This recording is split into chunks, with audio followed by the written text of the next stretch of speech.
Acompáñame en este tour por la cultura y las artes. García Márquez, Picasso, Monroe, París, Tokio, New York, Vancouver, Mozart, Beatles, Santana, el Louvre, Bellas Artes, Las Vegas, Empire State, Dubái. Nos acompañarán en tu programa Las Artes, conducido por Rami Loaiza y Manuel Torres. Lunes, 6 de la tarde, solo aquí, por Net Radio.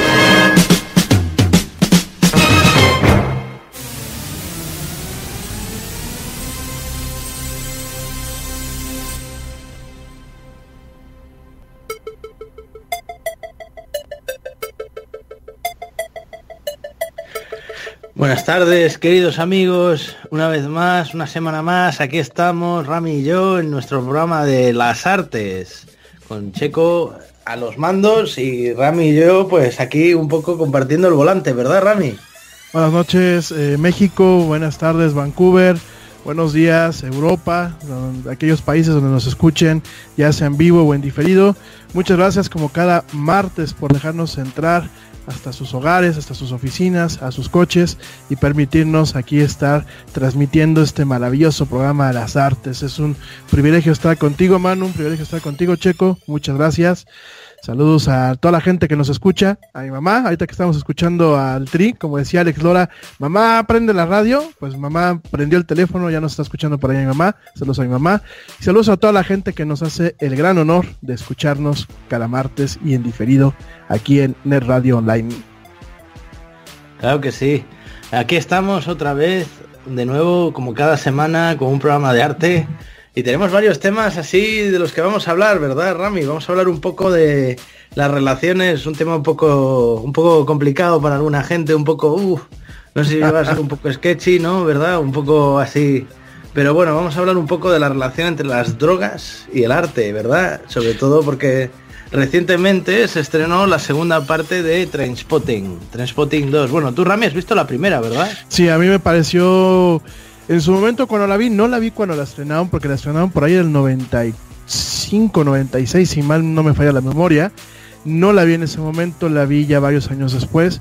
Me parece una excelente película, me parece muy cruda, muy sin filtros, muy, como dicen, como algunos críticos la dijeron en algunos momentos, muy in your face, muy británica. O sea, la siento muy británica, con esa plástica, con esa imagen, ese ¿cómo le llamamos? Ese mensaje, ese tratamiento textual, ese tratamiento argumentativo. A mí personalmente la primera vez no me gustó, la segunda vez la vi más detenida y me encantó. Y creo que el tema principal de Trainspotting, que es esta canción de Born Sleepy Nuts, me parece que va muy acorde a lo que es, pues, realmente estar ahogado en el vicio de las drogas, ¿no?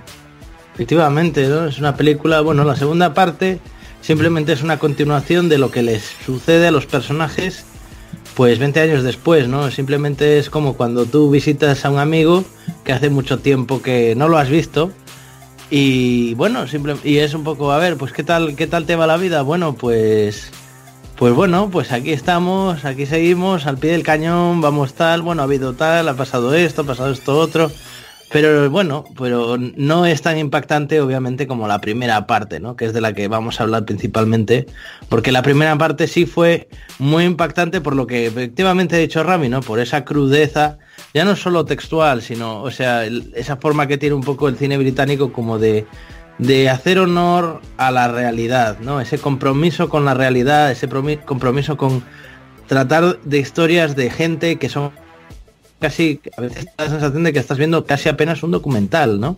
No, sin tantos ambajes, sin tanta ampulosidad, ¿no? Sin intentar estetizar demasiado la realidad, aunque la película efectivamente está bastante estetizada, sobre todo desde el punto de vista del montaje, pero siempre muy cercano a un poco a lo que ha sido, pues eso, pues lo que fue ese fenómeno de las pues de las drogas de diseño de los años 90, aunque la película en realidad lo que dedican un poco, ¿sabes? Esto, principalmente, lo que toman en la película principalmente es heroína, que es una droga que, bueno, pues que ha tocado la vida de muchos artistas, casi siempre para mal. Hay gente que dice que para bien, yo personalmente creo que para mal, pero bueno, porque a veces, pues hombre, ¿qué hubiera sido de Jim Morrison si hubiera durado con nosotros 20 años más?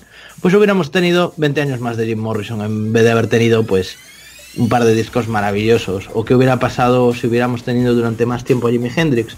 Pues probablemente Jimi Hendrix pues hubiera tenido una trayectoria tan fecunda como la de, por ejemplo, Frank Zappa, a mi opinión. Pero bueno, esto sigue siendo una película, a mi modo de ver, hablábamos el otro día, Rami y yo, generacional, ¿verdad? Es un poco que habla de una generación de gente que es distinta a la que hay ahora, ¿verdad? Sí, sobre todo, bueno, estamos hablando que es de 1996 la película, es un contexto en donde no teníamos toda esta lluvia o esta manifestación de los medios electrónicos como los tenemos ahorita. No habían este tipo de cuestiones instantáneas, no había redes sociales, no había este tema de los teléfonos móviles. Estamos hablando de una sociedad que, aparte, bueno, la sociedad británica siempre ha sido muy paradójica, ¿no? Como lo platicamos hace unos programas con el tema de Mary Poppins, siempre ha tenido varias paradojas, ¿no? Por un lado vemos una sociedad que busca ser protocolaria, que busca ser formal en muchos aspectos, que de alguna forma sigue buscando en un nivel de imagen contextual seguir transmitiendo el tema del Imperio Británico, que el Imperio Británico pues prácticamente ya no queda nada, ¿no? Y vemos por otra parte esta parte enferma de la sociedad, vemos una parte de la juventud británica, que bueno, en la juventud británica pienso yo que ha sido una de las más despiertas, ¿no? Ahí nació el tema del punk en algún momento, ¿no? Entonces vemos a una sociedad que obviamente tiene esta transformación, tiene este choque cultural, generacional. Siempre la juventud británica ha sido un marco de estudio y un marco de ejemplificación en los medios británicos, que en los medios británicos y en los medios internacionales lo vimos a su manera y con su contexto. Lo vimos obviamente dentro de un parámetro de ficción, lo vimos por ejemplo con Naranja Mecánica, A Clockwork Orange, el tema de las juventudes británicas.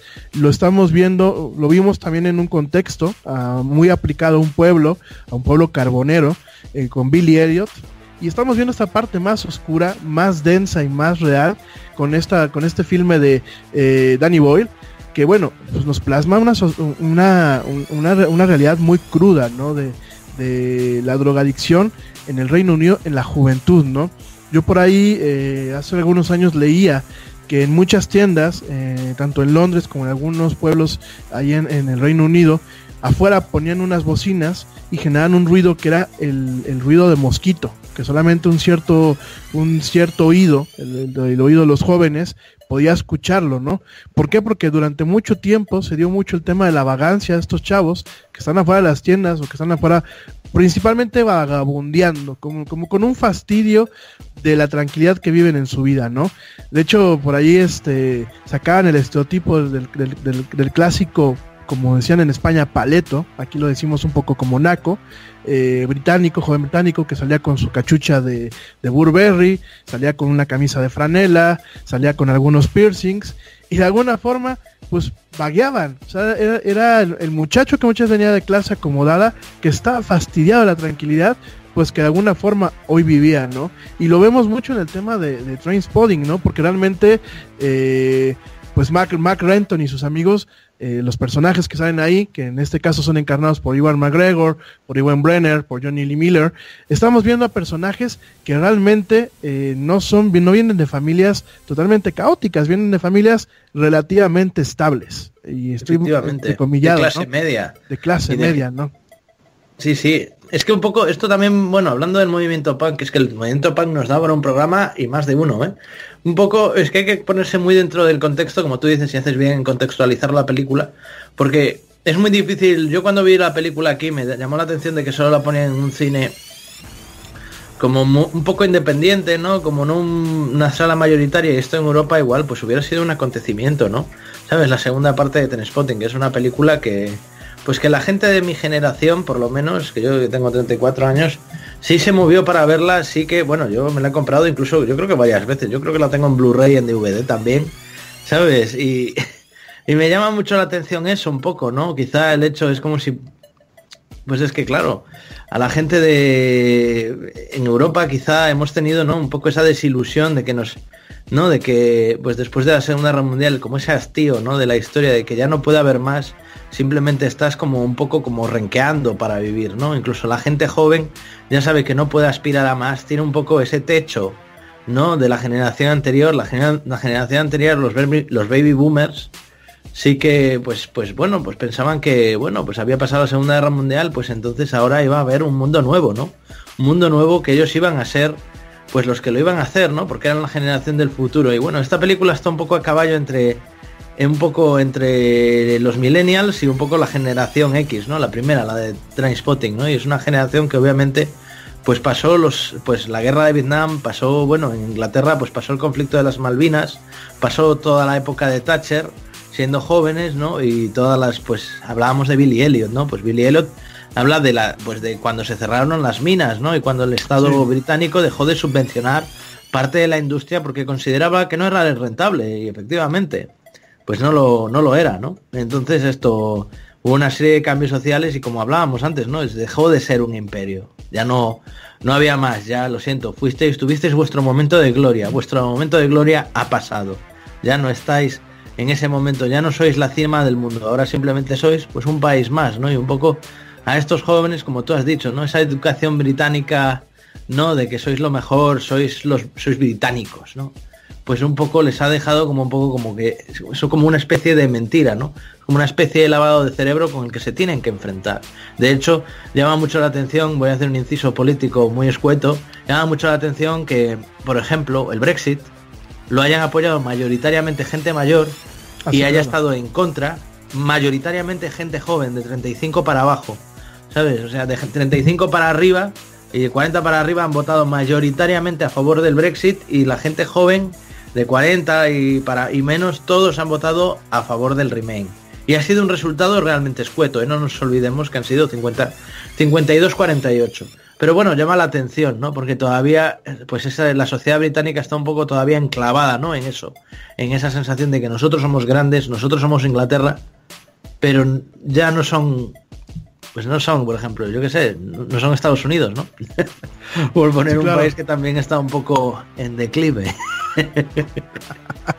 Pero bueno, les llama la atención, ¿verdad? A mí me gustó mucho la película, ¿no? Y ahora que la veo con el tiempo, me parece...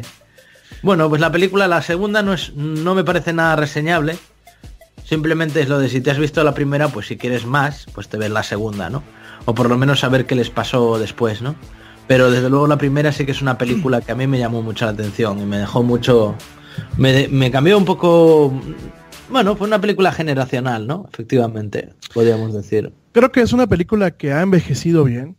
Muy bien. Que ha envejecido muy bien, porque estamos hablando que es del 96, o sea, ya tiene 20 años la película. Entonces estamos hablando de una película que no tiene este ritmo que a lo mejor muchas las películas contemporáneas exigen, que no tiene el uso de los celulares, de los teléfonos móviles, de las tabletas, etc. No tiene el uso o el ruido de fondo de las redes sociales, que ya es muy necesario en todas las películas de ficción que se basan en esta época. Y sin embargo estamos viendo a una juventud que de alguna forma tampoco ha cambiado, ¿no? O sea, al final del día, hoy la gente se sigue drogando, hoy la gente se sigue muriendo muchas veces sola en su casa por una sobredosis, hoy la gente se sigue enfermando de SIDA, hoy la juventud sigue muchas veces buscando ciertos canales y ciertas formas para poder, pues de alguna manera expresar muchas veces el descontento que tienen ante la sociedad, que tienen ante este dejo que muchas veces los jóvenes hemos tenido de lo que estamos viendo es por culpa de las generaciones que ya van de salida. Tú lo acabas de decir con el tema del Brexit, ¿no? Yo creo que la gente que votó a favor del Brexit, pues ya les vale un pepino, porque realmente las consecuencias del Brexit a lo mejor se empiezan a sentir en 10 años, ¿no? En 5, en 10, en 15 años. Y a lo mejor mucha esta gente ya va de salida, ¿no? Pero esto ha sido generación tras generación, ¿no? Llámense los baby boomers, llámense la generación X, los millennials, etc. Siempre el joven muchas veces tiene ese sentimiento de que está viviendo una vida que ya la dejaron construida. Muchas veces la gente que estuvo antes que ellos, y hay gente que lo materializa de una buena forma o de forma positiva y que se pone a trabajar o que busca la forma de cambiar las cosas, y hay gente que pues que termina en este triste caso, ¿no? de un abuso de drogas que además de todo son muchas accesibles y que muchas veces el mismo círculo de amigos no te permite que salgas fácilmente pues de este vicio, ¿no? A mí me parece, bueno, la plástica, el tipo de edición, la edición que hace en esta película, la dirección que tiene pues Danny Boyle, que la verdad me parece estupenda. Las actuaciones me parece que pues creo que fue la película que lanzó a Ewan McGregor pues no al estrellato, pero lo puso en el mapa. Me parece que es una película digna de ver, de volver a ver, de analizarla y sobre todo de no cerrarse ante las imágenes tan crudas, ¿no? Porque pues ahí lo mismo vemos cuando por ejemplo Renton pues está en un proceso de dejar la heroína y compra supositorios de opio.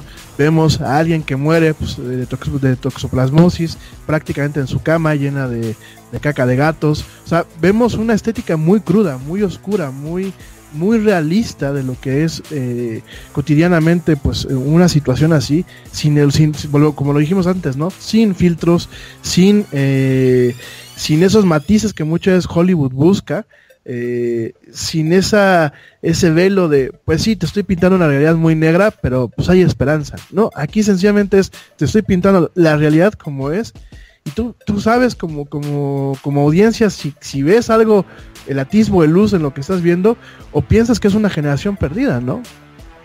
Pues es un poco de todo, ¿no? Es lo que tú acabas de decir. También, hombre, yo ahora que estoy pensando, ¿sabes? Antes justo acabo de decir que has dicho que ha envejecido muy bien. La verdad es que yo cuando la veo, es que es lo que tú dices, no había móviles, no había tal. Igual es que no había envejecido muy bien. Igual es que nosotros hemos envejecido y nos vemos igual de reflejados que antes, ¿sabes? Porque yo no sé lo que pasaría. Yo no se le he enseñado una película como esta a una persona mucho más joven que yo, que tenga 10 años menos o que tenga 15 años menos, porque yo la vi pues tendría 16, 17 años, era joven, era menor de la edad que requería la película de verse, pero era un poco la época, ¿no? Sería un poco, yo cuando vi esta película dije, bueno, pues esto es lo que hace mi hermano mayor, ¿no? Básicamente, ¿no? Esto es a lo que se dedica mi hermano mayor, que yo no tengo hermanos mayores, pero bueno, es a lo que se dedica, ¿no? Porque la película un poco retrataba la vida de gente que tenía, pero no mucho más de 20 años, o por ahí, 18, 19, 20 años. Pero ahí está el grupo de edad, ¿no? Y entonces esto, claro, un poco por eso quizá me ha causado esa sensación de déjà vu, ¿no? De como que la he vuelto a ver, y la primera, y no hace mucho tiempo, y dije, bueno, pues es que la película sigue siendo igual, o sea, efectivamente, no ha cambiado desde entonces, la película sigue siendo igual, así es como éramos en 1997, ¿no? No teníamos móviles, nos reuníamos en el bar, la gente no se sentaba delante de un café a mirar el móvil y a chatear con otros amigos cuando tienes uno delante, ¿no? O sea, simplemente te juntabas, tomabas unas birras, bueno, no entonces porque era menor de edad, pero bueno, tomábamos unas Coca-Colas, pero bueno, poco después, cuando empezamos a tener móviles, no todo el mundo tenía móviles. O sea, yo recuerdo, bueno, yo tuve móviles, vosotros llamáis celular, ¿no? Pues yo tengo teléfono celular en el año 2001 a finales, porque me fui a Madrid, pero incluso en aquella época la gente que tenía teléfonos celulares, en el año 2001 no todo el mundo tenía teléfonos celulares, ¿no? Yo, por ejemplo, me jactaba de no tener teléfono celular en el año 2001. Decía que no me parecía algo necesario. De hecho, no lo era, porque vivías perfectamente y tengo amigos que hasta hace 2 días no han tenido un smartphone. Totalmente. Incluso mi exnovia, que si nos está escuchando de aquí le envío un abrazo, no creo que lo haga, pero bueno, porque no coincide con las horas, está en Europa, hasta hace 2 días no tenía un smartphone. Pero es un poco, sí, también un poco, hasta cierto punto me parece como una especie de eco nostálgico, ¿no? De una vida un poco más simple, ¿no? Quizá un poco menos complicada, un poco menos relacionada con lo que vamos a hablar luego en la era del Yeti, ¿verdad? Bueno, yo creo que siempre ha sido complicada. Rápidamente, antes de seguir, un paréntesis, saludos a Héctor Pisa y a la Prepa Idel que nos están escuchando. Mil gracias, Héctor, por aquí me acaba de mandar aquí la notificación por WhatsApp. Mil gracias por escucharnos. Y sí, retomando el tema, yo creo que la vida siempre ha sido de alguna forma compleja. Lo que pasa es que eran tiempos relativamente más sencillos, así que como decía Einstein, porque no habían estos temas de la instantaneidad de las redes sociales, la mensajería instantánea y esto de tener pues la cámara, ¿no? El ojo avisor en todas partes, ¿no? Pero creo que nos vamos a un corte. Sí, nos vamos a ir a un corte ahora en un segundo, así que nada, regresamos ahora en nada, unos momentos, ¿vale?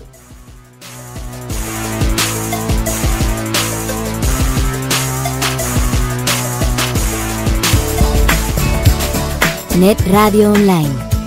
Escúchanos todo el día, todos los días.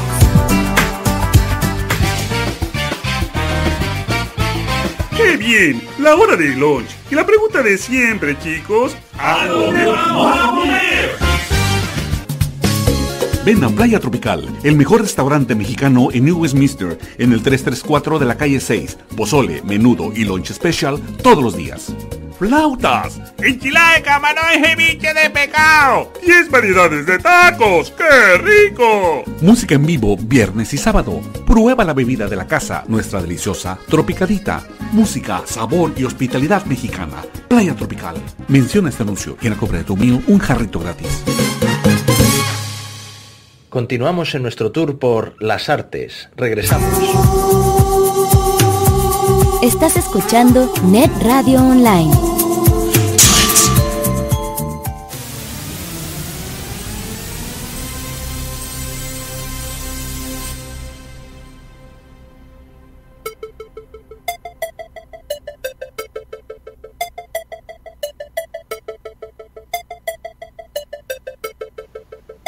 Bueno, y regresamos de esta breve pausa. Rami, estabas hablándonos un poco del hastío existencial y las ganas de sí. Que no se puede vivir sin internet, ¿verdad? Sí, bueno, rápidamente aprovecho para mandar un saludo a José Luis Candela, que también nos está sintonizando. Y gracias, José Luis, por aquí me están llegando algunos mensajes al WhatsApp.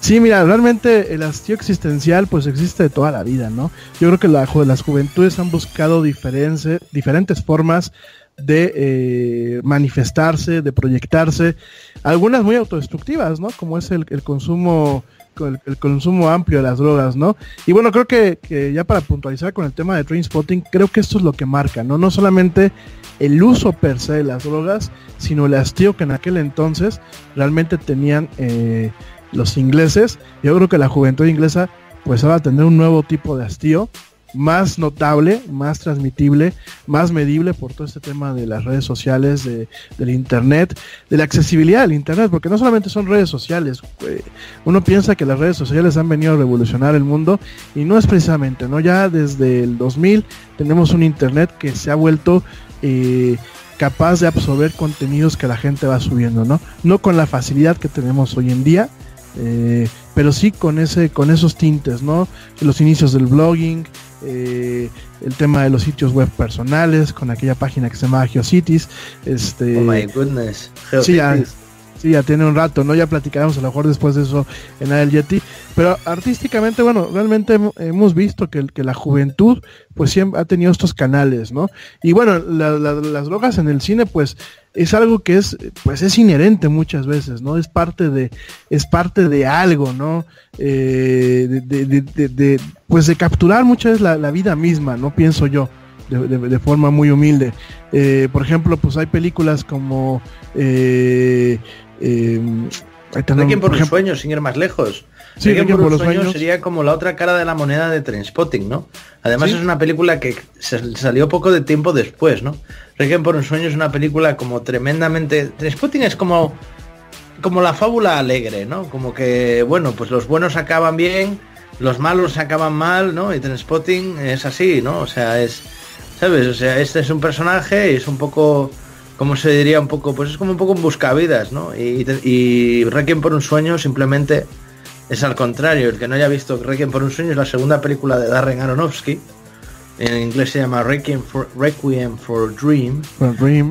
Y esto es al contrario, ¿no? Es la historia de 3 amigos, bueno, y la madre de uno, que están todos conectados, y lo mal que acaban, ¿no? De hecho parece una campaña antidrogas de 1 hora y media, ¿sabes? Parece un videoclip antidrogas de 1 hora y media, sinceramente. Bueno, es que yo creo que principalmente Darren Aronofsky, se me va a veces. Estaba casado con la muy guapa Rachel Weisz. Sí, totalmente. Madre mía. Este director, yo creo que sus películas hablan de un problema humano, que es el trastorno obsesivo compulsivo. Lo vemos en Pi, El orden del caos, que en inglés sencillamente se llama Pi, en donde vemos a un teórico de las matemáticas que se vuelve loco tratando de encontrar patrones no solamente en el número de pi, sino patrones, por ejemplo, en la bolsa de valores, en algunas cuestiones, diseña una computadora. Bueno, eso es un rollo ahí muy profundo, donde vemos un tema de una obsesión compulsión. Y en el caso de Requiem for a Dream también lo vemos inclusive la forma en la que está editada la película, vemos esa cuestión de las tendencias obsesivas compulsivas en las personas, ¿no? A mí eso es algo que de Requiem for a Dream también me llamó mucho la atención. Aparte, bueno, vemos uno de los primeros montajes que en la carrera de comunicación le llamamos montaje hip hop, que bueno, no es el primero que lo lanza, ni es el único, pero vemos la aplicación de este montaje hip hop, que es un montaje muy cortante entre escenas y escenas, donde, bueno, se busca realmente pues manifestar una idea, ¿no? Como el caso de la droga, el caso el inicio de la madre, que me parece que la madre era comelona compulsiva, ¿no? Si mal no me recuerda, no me falla la memoria. Bueno, era así, tenía un poco de todo, ¿no? Le pasaba de todo a la madre, sí. Era adicta a la televisión, era adicta a los barbitúricos, era adicta, ¿no? Era otro tipo de adicción, que eso cuando se habla con gente que está tratando temas de adicción te dicen que es el peor tipo de adicción que existe, que es la adicción a productos, medicamentos o cosas así, o sea, cosas que sean over the counter y que hasta cierto punto, ¿sabes? Pues es mucho más difícil, ¿cómo decirlo?, de parar un comportamiento así, ¿no? Porque al fin y al cabo, pues cuando uno es joven y no tiene un oficio, no tiene una manera de ganarse la vida, pues vive de lo que le pasan los padres, ¿no? Pero una persona mayor que ya tiene una vida montada y una especie, pues como vamos a decir, una manera de autosuministrarse las drogas, ya pues es mucho más difícil, ¿no? Para esa persona es mucho más difícil salir de ese círculo, ¿no? Porque claro, tú te lo estás retroalimentando constantemente y además no lo vas a parar porque tú te encuentras bien. Simplemente son los demás los que te están diciendo que no estás bien o que no te ves bien. Entonces un poco... Y además sobre todo cuando es como lo que ella quiere conseguir, ¿no? Que es un tema de perder peso. Porque ella lo que quiere es perder peso, ¿no? Y verse más guapa porque quiere ir al programa y tal. Y al final pues acaba pues con una intoxicación muy fuerte, ¿no? Pero bueno, es un tema complicado. Es una película que además te hace mucho pensar, ¿no? Porque un poco todo el mundo entra como en una especie de espiral, ¿no? De perdición y al final acaban todos pues bastante mal, la verdad. Por lo menos a mí es la sensación que me dio. Aquí no acaba nadie bien. Es una película, a mí de hecho cuando yo la vi, Darren Aronofsky, es del año 2000, la de Requiem por un sueño, me causó una sensación de asco y como de repugnancia y como de, ¿sabes?, de desasosiego tan fuerte que la estuve odiando durante mucho tiempo. Y luego con el tiempo asimilé que efectivamente era lo que quería transmitir la película, ¿no? Lo que quería transmitir la película no era el hecho de que pues era una situación desagradable, sino que tú, como espectador, te sintieras parte de la película, ¿no? Porque de hecho es un montaje además muy inmersivo, es un tipo de... Sí, todo es...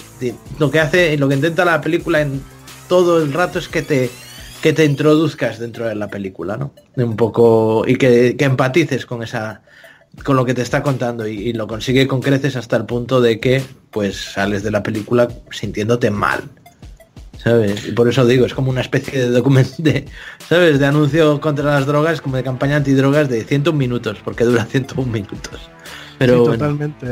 Totalmente. Y bueno, pues realmente tenemos ahí una realidad, ¿no? Bueno, para ir concluyendo, porque luego damos cortamos muy a veces los temas, ¿no? Pero sí, realmente el tema del uso de las drogas en el cine es muy, muy amplio, es bastante documentado. Digo, pues acabas de nombrar una película más, por ejemplo en Scarface también la vimos ahí con Al Pacino en ese papelazo que hace este inmigrante cubano que pues busca cumplir el sueño americano y pues termina siendo un mafioso, ¿no? Lo vimos en Scarface, lo vimos en Wanderlust con Jennifer Aniston en una película pues un tanto pesada, ¿no? La película esta Spoon, donde bueno pues sale Mickey Rourke en un papel que le queda pues muy cuajado a él, digo que me disculpe Mickey Rourke, pero le queda en un papel muy cuajado a él, que sale del cocinero, ¿no? Que es el que les da metanfetamina pues al grupo de personas que salen en la película, ¿no? Entonces realmente siempre ha sido pues un hilo motor en el tema cinematográfico, el uso y abuso de las drogas, ¿no? Bueno, no nos vamos más lejos, Pulp Fiction, ¿no? La parte en donde pues directamente esta mujer Uma Thurman tiene una sobredosis de cocaína y tienen que llegar a inyectarla, ¿no? Que aparte es una escena bastante fuerte en sí misma, ¿no? Entonces realmente sí, vemos el uso y abuso de las drogas en las películas, muchas veces como un hilo motor, muchas veces como un aspecto de reflexión, muchas veces como un contraste entre el blanco y el negro del ser humano en una historia, en una narrativa dada, y al final del día, bueno, pues la vemos que es muy inherente pues a la cultura humana, ¿no? El uso de las drogas pues viene sin justificarlo, que pues creo que no es justificable en ningún momento, pero creo que el uso de las drogas pues viene muy inherente tanto a las artes, tanto a la cultura humana desde tiempos inmemorables, ¿no? Pues aquí los antepasados, el uso del peyote, el abuso del peyote, que te cuento, ¿no? Hombre, efectivamente, bueno, tú, da igual a la época a la que tú vayas, esto de la historia, siempre las drogas han sido una constante. O sea, ya incluso si hablamos, bueno, ahora me viene a la cabeza, por ejemplo, hablar del Bosco, ¿no? El Bosco, por ejemplo, los cuadros del Bosco, se decía que las alucinaciones que tenía el Bosco cuando pintó, por ejemplo, el Jardín de las Delicias, se debía pues un poco al influjo del uso del cornezuelo, que es el hongo que crece en el pan de centeno, que ya lleva húmedo durante un par de días, y a la sombra, pues con la humedad sale un hongo que es el hongo del pues eso, pues el cornezuelo, se llama en España el cornezuelo, y es un hongo que te genera una serie de alucinaciones que la gente lo ha usado durante mucho tiempo, y de hecho muchas veces se ha asociado al uso de, pues eso, a las apariciones un poco religiosas, ¿no? Místicas. No se ha utilizado mucho el uso del pan de centeno y de este tipo de cosas, pues como una manera un poco como de, bueno, pues a veces se decía, no, es que en realidad han tenido una intoxicación, pero bueno, ha habido, ya te digo, deliberadamente, por ejemplo, se decía que por ejemplo, la madre, Santa Teresa de Ávila también utilizaba este tipo de hongo, ¿no? Sobre todo cuando escribía los textos religiosos. Entonces hay una serie de usos a lo largo de la historia de las drogas que están muy, muy relacionados, y a veces, bueno, por ejemplo, a finales del siglo XIX, ¿no? Estamos hablando, por ejemplo, antes que mencionaste vagamente el opio, ¿no? O sea, el opio, el uso del opio en la cultura y en el arte. O sea, me estoy acordando ahora de Thomas de Quincy, que era una persona que utilizaba el opio, escribió un libro mismo que se llamaba, ¿sabes?, Memorias de un comedor de opio, y habla de sus experiencias con las drogas, y a lo largo escritores, ha habido miles de escritores que han utilizado las drogas como referencia y como una forma un poco pues de llegar a hablar de sus experiencias con ellas, pues como una manera de hacer arte, ¿no? Estamos hablando, por ejemplo, de gente como Richard Burroughs, toda la generación beatnik abusaban de las drogas muy alegremente, ¿no? En el arte de, por ejemplo, de principios del siglo XX, ¿no? O sea, hablamos, por ejemplo, pues de pintores como Picasso, Matisse, ¿no? Todos estos ya no solo utilizaban el opio, pero principalmente también abusaban del alcohol, ¿no? De la absenta, del absinthe, en inglés, sí, absinthe. El ala verde, ¿no? Sí, efectivamente, ¿no? ¿Sabes? El absinthe era es un tipo de alcohol que yo creo que en América está prohibido. pero en Europa en algunos sitios sí te lo sirven, que tiene una muy alta graduación, se servía con una parte de aceite y 3 partes de alcohol, pasado con una cuchara con unos agujeros y un cubito de azúcar, se le echaba todo encima y esto se bebía, una manera de mezclarlo. Y entonces este alcohol de tan alta graduación, aparte de ser peligroso para la salud, generaba alucinaciones, hablamos de delirium tremens, ¿no? O sea, y entonces estas alucinaciones luego se retrataban en la pintura. Dicen que en algunos casos, pues algunas de estas alucinaciones han dado lugar pues a grandes cuadros, ¿no? Hablamos de pintores como Max Ernst, como Salvador Dalí, como gente pues que tiene un importante lugar en la historia del arte, ¿no? Y ahí están, ¿no? Pues esto un poco, todo este tipo de experiencias alucinatorias, pues esto luego les han permitido pues profundizar en esto y poder meterse más aún. En los años 70, bueno, hubo gente como por ejemplo Timothy Leary, un pensador bastante importante, pues que hablaba del uso de las drogas, ¿no? Y de cómo de cómo los efectos de las mismas y cómo efectivamente no eran todos negativas, sino que a veces permitían que determinadas partes del cerebro se desarrollasen, ¿no? Y otras no. De hecho, el uso de la farmacología y las drogas y los enfermos de los psiquiátricos, bueno, un poco me están haciendo recordar que luego tenemos que hablar un poco de Leonora Carrington, que una parte de sus obras las escribió bajo los efectos y los influjos de las drogas, si bien cuando no estaba en un sanatorio psiquiátrico, sino cuando también ella deliberadamente las había tomado, ¿no? Sí, bueno, Leonora Carrington pues es un tema en sí para platicar. Realmente Leonora Carrington, pues aparte de haber nacido en Inglaterra, de considerarse pues mexicana, realmente pues abundó y profundizó en el tema surrealista. Con el tema de la pintura, tiene unas pinturas muy, pues en algunos casos muy escalofriantes. Realmente tiene unos cuadros, por ejemplo, como The Temptation of St. Anthony, que bueno, a mí me da a veces escalofríos verla. Tiene una que es la Torre de la Memoria, tiene el del Laberinto, el Adivino. Realmente Leonora Carrington pues fue una artista bastante especial.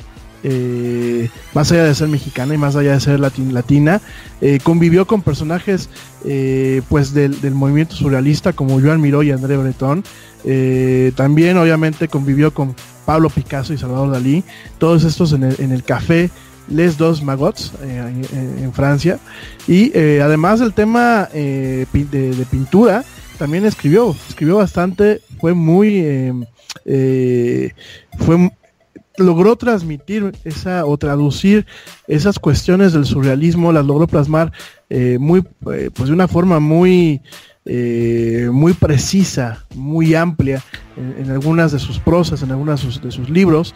Entre su prosa encontramos, por ejemplo, pues Una camisa de dormir de franela, La casa del miedo, El mundo mágico de los mayas, que la ilustró ella directamente este libro.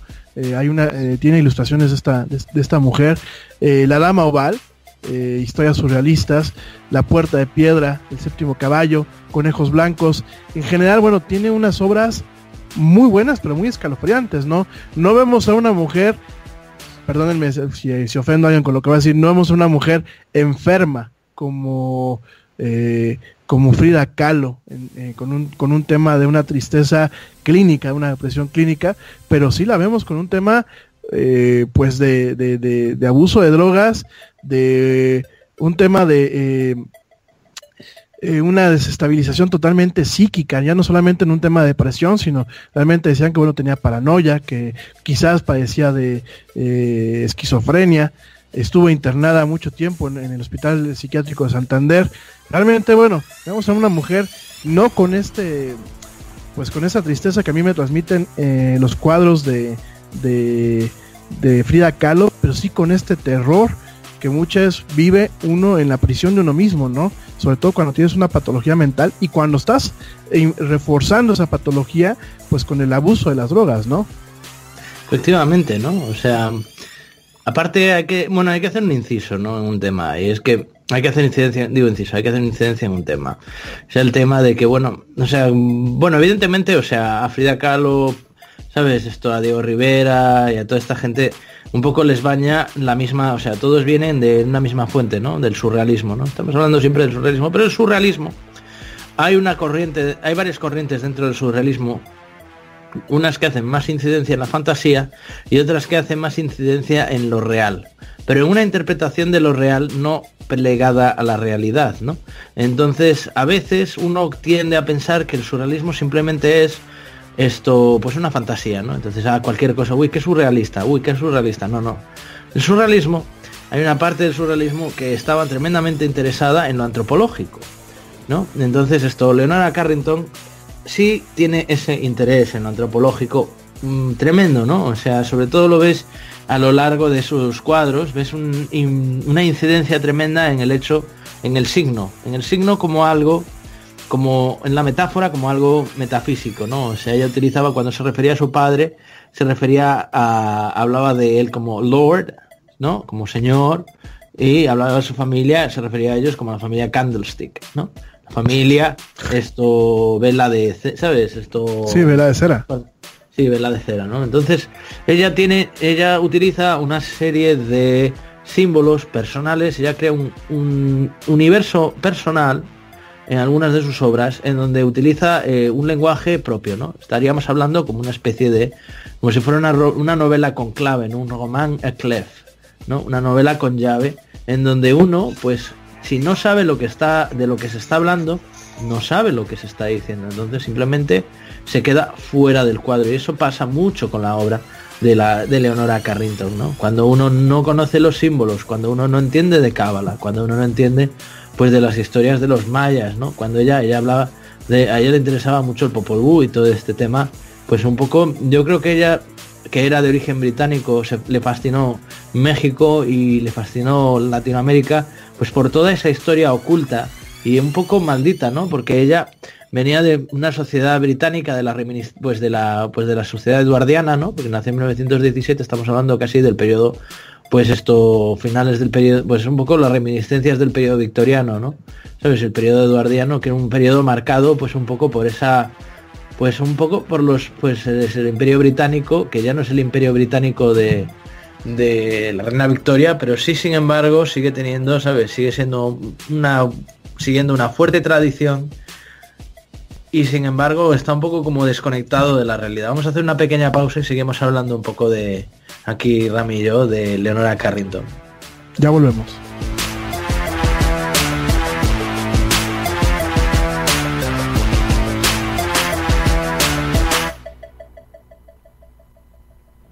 Continuamos en nuestro tour por las artes. Regresamos.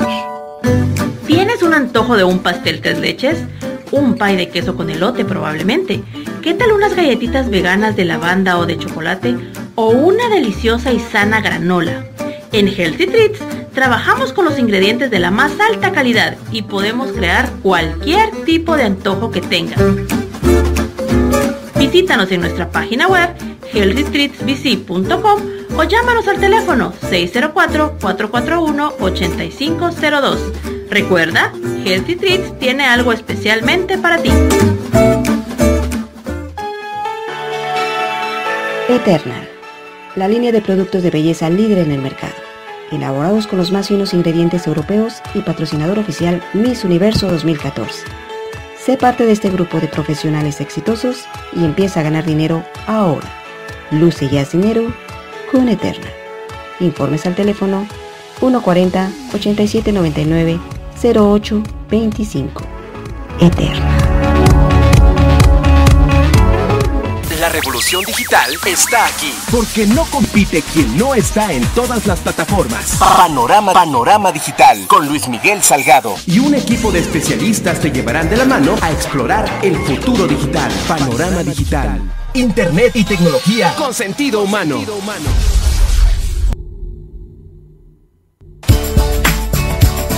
Net Radio Online. Escúchanos todo el día, todos los días.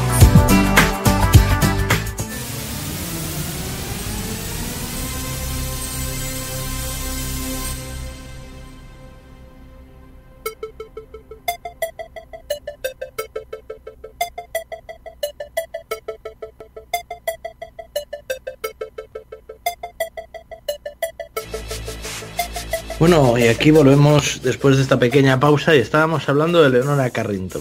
Sí, bueno, rápidamente un paréntesis, mandar saludos porque pues, hoy tenemos gente sintonizándonos. Rápidamente a Luis Riobó, a Enrique Castillo, a Nancy que nos están escuchando y a todos mis compañeros del capítulo BNI Expansión, un capítulo de empresarios que nos están escuchando justamente ahorita. Gracias por escucharnos y un gran saludo. Perdona. Bueno, gracias amigos por seguirnos en el programa y espero que sea de vuestro agrado. Pues esto, como estaba diciendo yo antes, ¿no? Un poco es complicado, hay que ponerse un poco en situación en algunas cosas que dice y que escribe esta señora, ¿no? Porque yo veo muchísimo, sobre todo cuando veo sus cuadros, aparte veo reminiscencias de la forma de pintar que tenía, pues, el que fue durante mucho tiempo su amante y luego la dejó abandonada y fue lo que le causó el estar internada durante un tiempo, durante la Segunda Guerra Mundial, en un hospital psiquiátrico, ¿no? Por pues Max Ernst, ¿no? Max Ernst era pues un gran pintor surrealista de esta época que tuvo una vida bastante azarosa, ¿no? Él era alemán y de origen alemán, pero vivió mucho tiempo en Francia y luego acabó viviendo pues fuera de Francia, ¿no? Porque tuvo que escapar durante la Segunda Guerra Mundial porque le consideraban, aunque no era judío, le consideraban un pintor degenerado, ¿no? Porque los nazis consideraban que la gente que no era pues como ellos, a favor de ellos, pues esto eran degenerados, eran unos animales, etcétera, etcétera, ¿no? Entonces, no era gente, si no eres como yo, pues entonces tienes que morir, ¿no? Desgraciadamente fue así. Hay que poner, es una pena, pero bueno, así fue. Y entonces él también utilizaba muchísimo este tipo de pintura como muy simbólica, ¿no? Muy bueno, pues que a veces pues parece que está mostrando una cosa pero no se sabe lo que está mostrando o si está relacionado directamente con, porque claro, es que ten en cuenta una cosa que tiene muy particular el surrealismo, y es que es muy subjetivo, ¿no? Subjetivo, claro, desde el punto de vista de el pintor, y entonces el pintor, pues el artista en este caso no da una da una libertad de interpretación, pero no necesariamente esta libertad de interpretación es lo que él ha querido plasmar. Entonces no está jugando en ese sentido con el espectador, está un poco más bien ocultando el mensaje, ¿no? Está ocultando el mensaje de lo que realmente, o está intentando plasmarlo de una manera nueva, ¿no? Entonces, bueno, de hecho hay una de las críticas que se le hace a todos estos movimientos es que al final se acabaron convirtiendo en algo puramente ornamentístico, ¿no? Es decir, que simplemente era una forma nueva de plasmar algo, pero simplemente era una forma, pues como vamos, en vez de hacerlo así, pues lo vamos a hacer como más así enrevesado y realmente no, pero no, estamos hablando de lo mismo, ¿no? De hecho, luego esto me llama mucho la atención, por ejemplo, cuando estaba leyendo sobre Leonora Carrington hoy, que efectivamente ya estuvo estudiando en la Oxenfant Academy en Londres.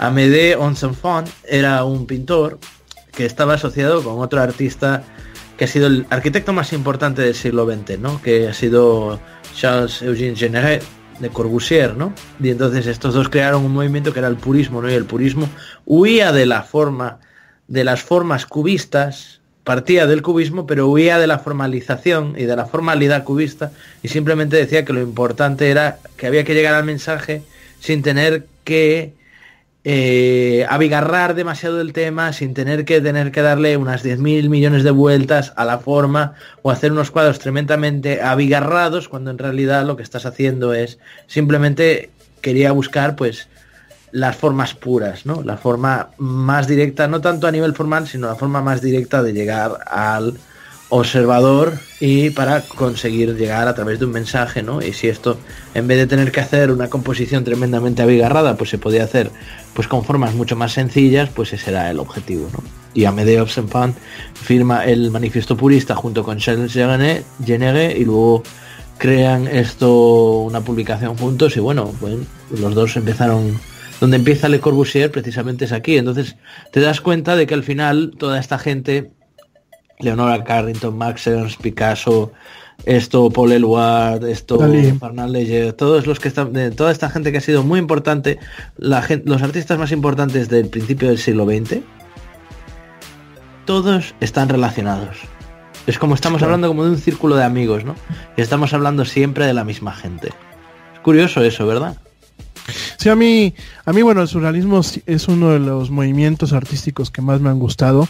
Me parece que esta búsqueda por modernizar, porque a mí me parece que fue una búsqueda por modernizar, como tantos movimientos de vanguardia que vinieron, por modernizar algunos temas del arte, por romper con tabúes.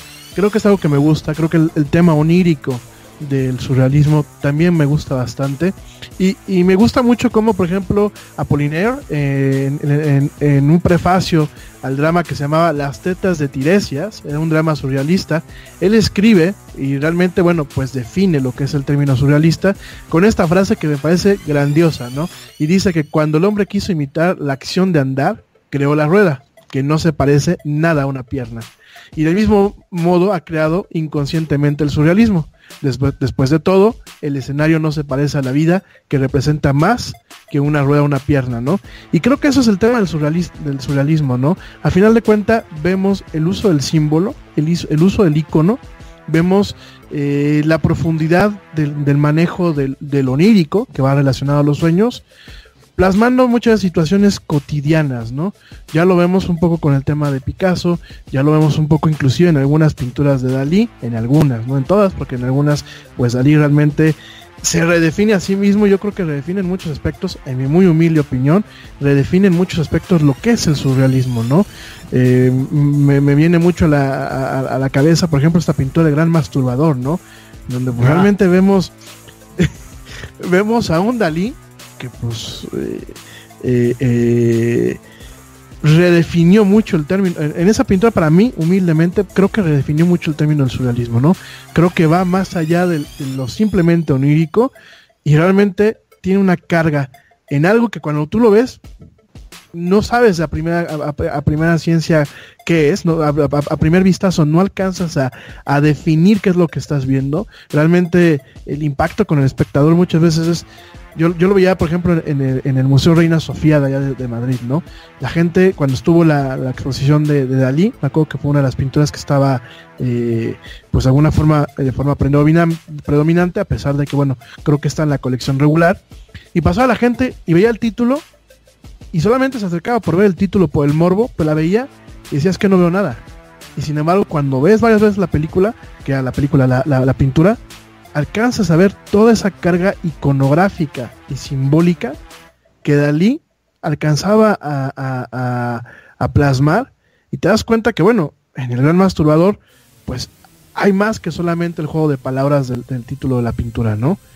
Hay un tema de una oda al cuerpo femenino, hay un tema de una oda a la naturaleza, hay una oda, pues obviamente, al sexo, pero también hay una oda al surrealismo puro y duro, ¿no? A esos paisajes oníricos, a esa naturaleza que muchas veces se perdía en los cuadros de Dalí, y que en muchos cuadros surrealistas aparece, ese enfoque en donde, bueno, realmente no buscas ni ser purista, como tú lo acabas de comentar, ni buscas caer en lo clásico, pero tampoco buscas ese instante de realismo. O sea, realmente estás mostrando una realidad percibida por el autor, que pues, básicamente puede ser entendida a veces por la audiencia, o sencillamente se queda ahí flotando como una narrativa más, y que deja, bueno, pues un legado en el tema surrealista, y muy en específico en el caso de Dalí, deja un legado que no solamente es la técnica del dibujo, no solamente es la técnica de la pintura,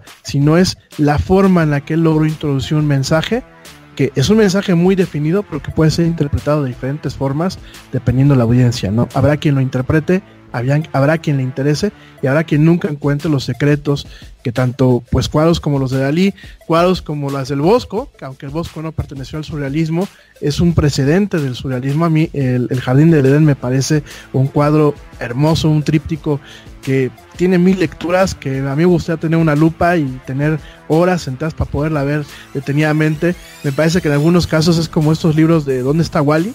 Estos de Encuentra el monito de Wally.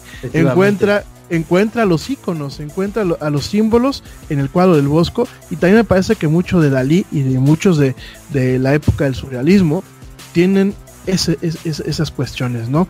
Esos enigmas en estos cuadros, en estas narrativas, que pues como ya lo decíamos con Trainspotting, a mi parecer siguen envejeciendo de una buena manera, ¿no? Creo que los cuadros surrealistas pues no dejan de pasar de moda, entre comillas, ¿no? No dejan de ser interesantes y dignos de analizar. Pues sí, efectivamente, ¿no? O sea, tienen ese problema, ¿no? O sea, tienen... Bueno, a mí hay una serie de cosas que me fascinan de Dalí y otras que no me fascinan nada. Por eso, volviendo, ¿sabes? Yendo, por ejemplo, por poner un...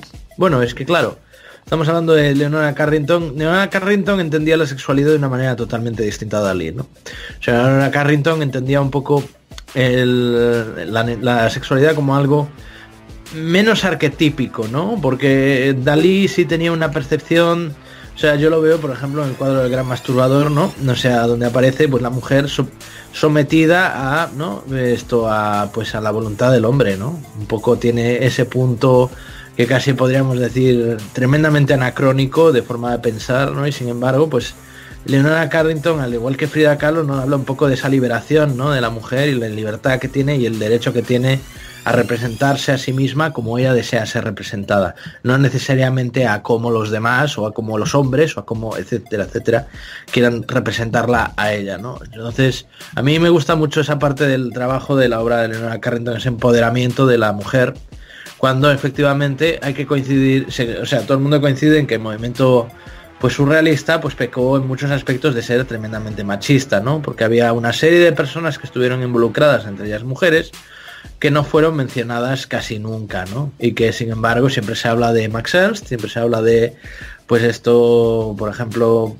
bueno, pues se habla de Salvador Dalí, se habla de otros pintores y nunca se habla de Maruja Mayo, nunca se habla de Leonora Carrington, nunca se habla, pues siempre se habla de los hombres, nunca se habla de las mujeres, ¿no? Y entonces un poco, por eso sí es importante hacer mucho énfasis en este empoderamiento, ¿no? Porque luego ha tenido muchos, o sea, a la hora de la verdad sí ha tenido mucho efecto en eso. Y bueno, y quería mandarles un saludo que nos están mandando aquí Julián Pardo desde Toronto, Canadá. Un saludo para ti, esperemos que te esté gustando el programa.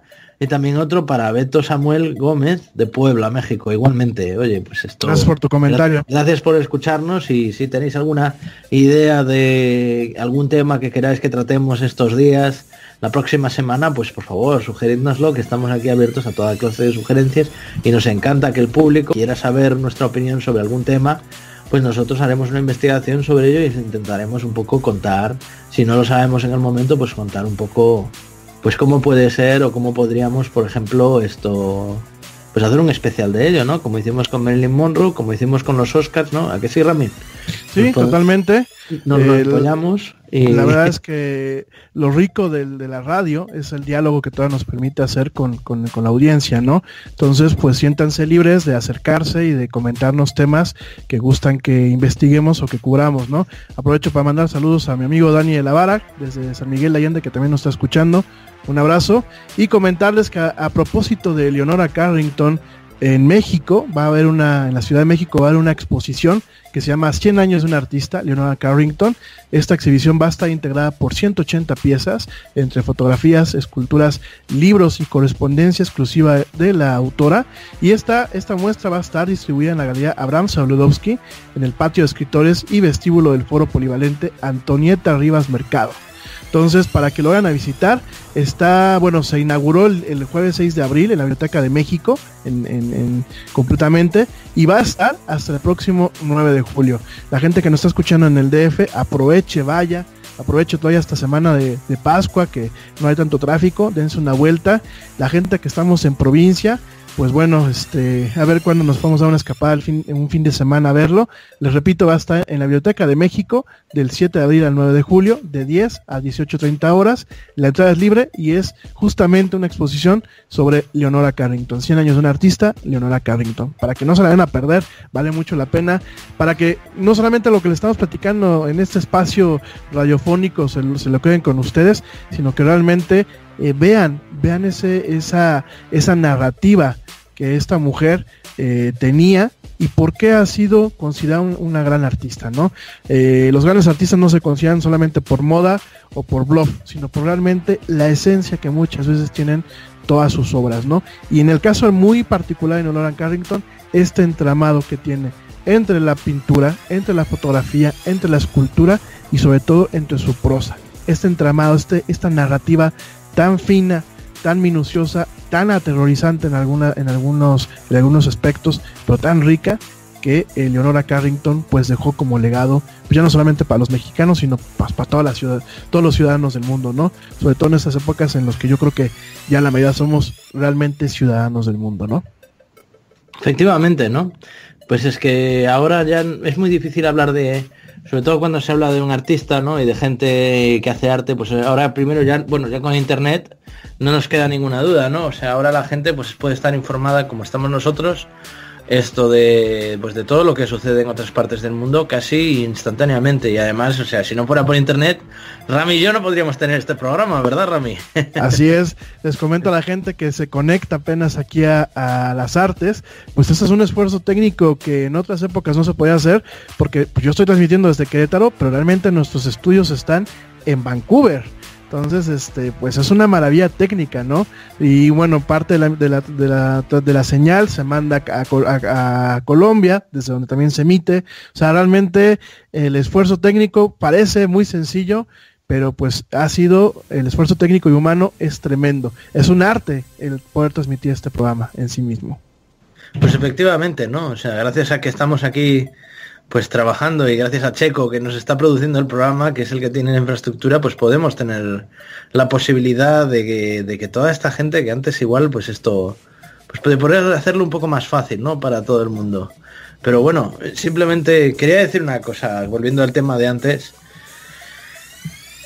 Pues es que, claro, en el mundo del arte, bueno, hay mucha gente, sobre todo yo cuando estaba en la carrera estaba muy en boga esto y creo que hay que reconocerlo, que es que efectivamente a lo largo de la historia del arte la mayoría de la gente, o sea, el feminismo tiene tanta relevancia, sobre todo a partir de los 50 y de los años 60, pues y hasta el día de hoy, que cada vez estamos luchando porque haya menos distinciones, pero sí que había, o sea, efectivamente en la sociedad existe una serie de roles y un poco Leonora Carrington es otra de estas mujeres junto con Peggy Guggenheim, junto con pues que estuvieron asociadas a grandes íconos del arte y se han ganado un nombre con letras de oro en la historiografía del arte por mérito propio, ¿sabes? Así no es. Necesariamente, sí, no necesariamente por la contribución o por haber sido pareja de o por haber estado asociado. Eso me recuerda, por ejemplo, me estaba leyendo antes un poco sobre Anais Nin, ¿no? Anais Nin escribió sus diarios. Anais Nin fue pareja durante muchos años pues de Henry Miller, ¿no? El escritor de Trópico de Cáncer y Trópico de Capricornio, ¿no? Y ella también, o sea, parece que no, es que la pareja de o la mujer de, bueno, hasta hace poco, bueno, creo que se estaba celebrando no hace mucho tiempo, ¿no? Se estaba hablando mucho últimamente, pues abusaba de ella físicamente, ¿no? Y entonces pues es una pena, ¿no? Que todo este tipo de pues de gente se la haya pues esto maltratado constantemente e indiscriminadamente, y es una cosa que un poco también sufrió Leonora Carrington, ¿no? Y también a manos de Diego Rivera sufrió Frida Kahlo, ¿no? Pues esto en un momento dado pues Diego Rivera abandona, ¿no? A Frida Kahlo un poco, ¿no? Fue la historia así, ¿no? ¿Cómo había sido, Rami? Refréscame la memoria. Mira, el tema con Frida Kahlo y Diego Rivera es un tema muy complejo, porque, bueno, de hecho hay no son rumores, son crónicas o son anécdotas en donde, bueno, en su momento hacían hasta tríos. Hacían tríos en su momento con Diego Rivera, con otros hombres, con otras mujeres. Realmente esa relación que a mí me llama mucho la atención, ¿no? Porque lo he visto ahorita, qué bueno que tocaste el tema. Me ha tocado verlo en ocasiones en las redes sociales, algunos memes de quiéreme como Diego Rivera que ya Frida Kahlo. Oye, pues no me quieras tanto, ¿no? Realmente Diego Rivera en muchos aspectos, cuando uno va viendo a lo mejor algunos de los diarios de Frida Kahlo, algunas de las pinturas o algunas de las crónicas de gente que les conocías, pues Diego Rivera era un tal por cual, era muy, perdonándome la expresión, ¿no? Dicen que utilizar un taco, una grosería es de gente que tiene poco vocabulario, pero aquí yo creo que se lo ha ganado Diego Rivera. Era un cabrón y un cabrón bien hecho, ¿no? Era un excelente artista, sí, nadie lo cuestiona, pero a Frida Kahlo la trató pues peor que una prostituta en muchos aspectos, ¿no? Yo la verdad, el tema entre ellos era muy complejo, vieron muchas groserías entre ellos mismos. Cuando Frida Kahlo tiene los accidentes que tuvo, el accidente automovilístico donde, bueno, quedó mal de la columna, pues obviamente Diego Rivera ya tuvo ahí un tema ya no solamente de maltrato físico, el maltrato psicológico, ¿no? No me recuerdo cuánto tiempo duraron juntos, ahorita lo estoy aquí checando, pero realmente cuando uno visita lo que es el Museo de Frida Kahlo aquí en Coyoacán, en la Ciudad de México, te das cuenta que pues realmente era... Mira, la mujer yo creo que sufrió mucho por todo lo que representaba ser ella, pero parte de su sufrimiento, sin lugar a duda, tuvo mucho que ver con Diego Rivera, ¿no? O sea, realmente... el accidente que tuvo en el autobús, el matrimonio con Diego Rivera, las orgías, muchas veces subieron, inclusive él se acostaba, dicen que se acostaba delante de ella con otras mujeres cuando ella no quería entrarle al quite, a las orgías. Realmente no sé, o sea, no es una relación fácil de hablar. Quizás ahorita lo que queden sean solamente crónicas, atisbos, rumores, quizás historias muy exageradas, algunas otras no tantas, de lo que realmente fue un amor, pues un amor enfermizo, y donde realmente vemos a una mujer que pues una buena época de su vida estuvo totalmente enferma, ¿no? O sea, enferma tanto de su cuerpo dañado como de su mente, ¿no? Creo que realmente a mí, no sé, me cuesta mucho trabajo hablar de Frida Kahlo y me cuesta mucho trabajo digerir su obra. Quizás por ese encuentro que platicamos hace ya, cuando comenzábamos las artes hace unas semanas, ¿no? Ese encuentro que en la universidad me tocó tener con esta profesora que decía que bueno, que todo lo de Frida Kahlo pues era un canto a la vida y un canto a la alegría. No sé, la verdad me parece que Frida Kahlo personalmente a mí es una artista que no me gusta ver ni sus cuadros. Me provoca esa cierta claustrofobia, malestar, ¿no? Y malestar. Sí, o sea, sí. No me gusta mucho. Me gusta mucho su museo. He estado incontables veces en la casa museo de Frida Kahlo, la Casa Azul, como se le conoce, pero realmente no soy fan de la obra de Frida Kahlo. No soy fan de su vida. Creo que ha sido ensalzada malamente por muchas mujeres mexicanas de forma contemporánea. Ha sido ensalzada, ha sido puesta como un ícono. Sí lo es. Sí fue una gran mujer, porque a pesar de todo estos acosos y estas agresiones que hubieron en su contra por parte pues de Diego Rivera, pues fue una gran artista, sí, en su contexto, pero a mí en lo personal me parece que es alguien de quien se debe de aprender y reflexionar, no para ser una mujer talentosa que se dejó pisotear en múltiples y repetidas veces por su esposo, ¿no? Sino una mujer talentosa que aparte puede ser talentosa el día de mañana, no solamente por un cuadro que muestre tristeza, o por una narrativa que muestre esta opresión, este maltrato psicológico y esta psique enferma, y este cuerpo enfermo, ¿no? Creo que pueden haber, en algún momento, artistas pues que le cantan a la vida, ¿no? Que le cantan a lo bello de la vida, ¿no? No solamente a lo malo, ¿no? Me parece que como ícono de México a veces Frida Kahlo está, en mi muy humilde opinión, y seguramente habrá quien me linche, está sobrevaluada. No porque no sea una gran artista, sino porque el mensaje que transmite, pues es muchas de esas cuestiones estereotípicas que viajan en el extranjero y piensan que todos los mexicanos somos unos desmadrosos, piensan que todas las mexicanas son feas, así como Frida Kahlo. ¿Cómo? Con su ceja. A mí Frida me parece... Yo he visto vídeos de Frida, o sea, aunque ella deliberadamente cultiva esa imagen como distinta, ¿no? Porque ella yo veo que cultiva un poco un estereotipo de mujer distinta. A mí me parece una mujer tremendamente bella, ¿sabes? Tremendamente bella, pero ojo, es que ella también cultiva deliberadamente, como físicamente. Yo lo he visto sobre todo en vídeos, se ve mucho mejor en vídeos que en fotografías. Como cultiva deliberadamente determinados rasgos que no son atípicos en las mujeres, ¿no? Pero ya te digo, es que claro, es que ahí tendríamos que hablar un poco de cómo un artista realmente su mejor obra es el mismo, ¿no? ¿Sabes? Porque siempre hablamos de Salvador Dalí y siempre hablamos de gente así que se presentan como yo soy el artista y al final yo soy mi obra, ¿no? Pues un poco ella, yo veo que también, un poco que ella también de su cuerpo herido, de su cuerpo enfermo, también hizo su obra en vida, no solo en los cuadros, no solo como una proyección, sino en sí mismo, ¿no? Sí, como algo, ¿sabes? Como un hábito, ¿no? ¿Sabes? Sí, a mí me queda claro que muchas veces el mejor lienzo de un artista es el cuerpo, ¿no? Y hay artistas experimentales que han explotado mucho este tema, ¿no? Como Marina Abramovich o como Orlán, efectivamente. Como Orlán, ¿no? Directamente. Si nos vamos a un tema un poco más contemporáneo, ¿no? Y más populachero, pues la misma Lady Gaga, ¿no? Con este tema de glam rock, durante sus primeros discos, en donde ella era la madre monstruo, era un monstruo, tú la veías en las presentaciones y era deliberadamente fea, se ponía prótesis para verse más huesuda, se ponía prótesis en la cara para pues de alguna forma desbaratar sus facciones, o sea, veamos a un personaje feo, a la madre monstruo, como ella se hacía llamar en su momento, ¿no? Me queda muy claro, ¿no? Y ahora la vemos y pues la vemos a una mujer, pues dentro de lo que cabe bastante corriente, sin este atuendo de Lady Gaga de Monster, vemos ahora una mujer más sensata, más bajada a la realidad de la mujer contemporánea, ¿no? Me queda claro que lo vemos, por ejemplo, con Orlán y sus múltiples cirugías, me queda claro que lo vemos con Frida Kahlo, sin embargo, el ícono como tal, a mí me hace mucho ruido, la forma en la que la han agarrado, porque para mí, aunque no me guste su obra, jamás voy a poder dejar de reconocer que fue una gran artista, me queda muy claro. Sin embargo, la forma en la que le han dado ese marketing, esa iconografía moderna, en donde, bueno, se la ponen casi con las Adelitas aquí en México, ¿no? La Adelita, bueno, pues es la imagen de esta mujer guerrera, luchona, ¿no?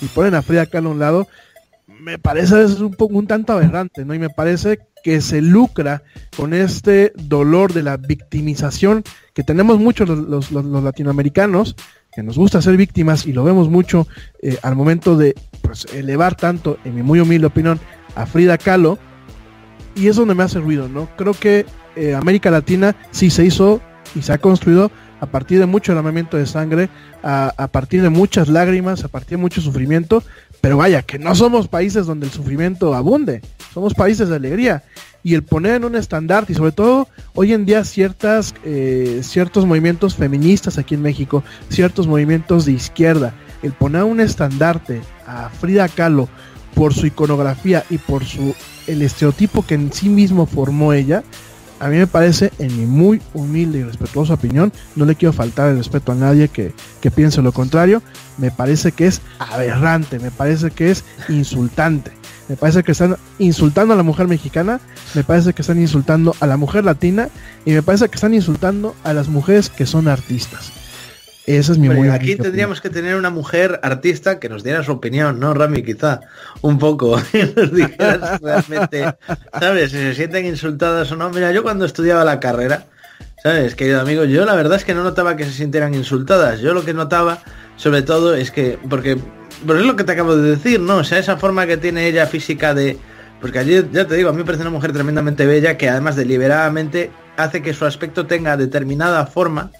Pues porque las mujeres en muchos aspectos también se sienten, o sea, parece que sí, o sea, tú imagínate, porque claro, es que nosotros somos hombres, entonces, ¿sabes? A mí que me perdone todo el que me esté escuchando, porque dirá, qué barbaridad, o sea, tú sales de casa sin depilarte las piernas, como hombre, y es irrelevante, totalmente, pero tú como mujer sales de casa sin depilarte las piernas un día, ¿sabes? Por poner un ejemplo, y vamos, la gente se lleva las manos a la cabeza, te empiezan a mirar y dicen, ¿y esta de qué va? ¿Sabes?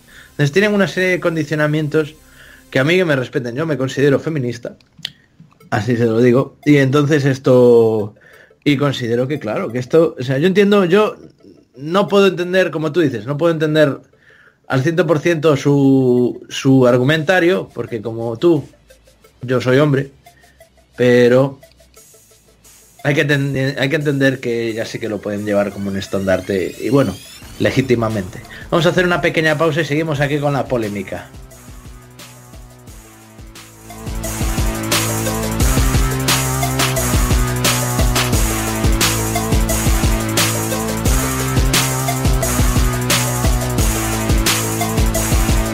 Continuamos en nuestro tour por las artes. Regresamos.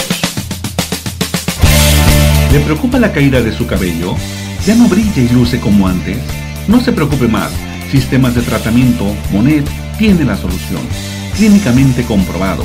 Recupere el crecimiento y restaure su cabello en solo 90 días usando Monet. Gima Chater los atenderá con el profesionalismo que ustedes se merecen. Informes y ventas al teléfono 604-317-4970. 604-317-4970. Monet.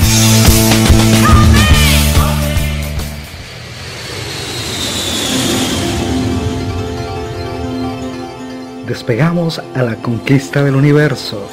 Net Radio, creada para ti. Estamos para ti. Net Radio.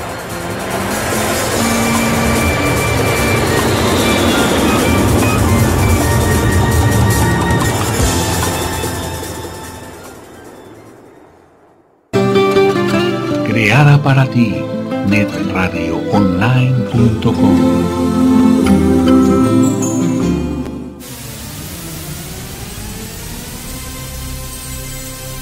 Está usted escuchando Net Radio.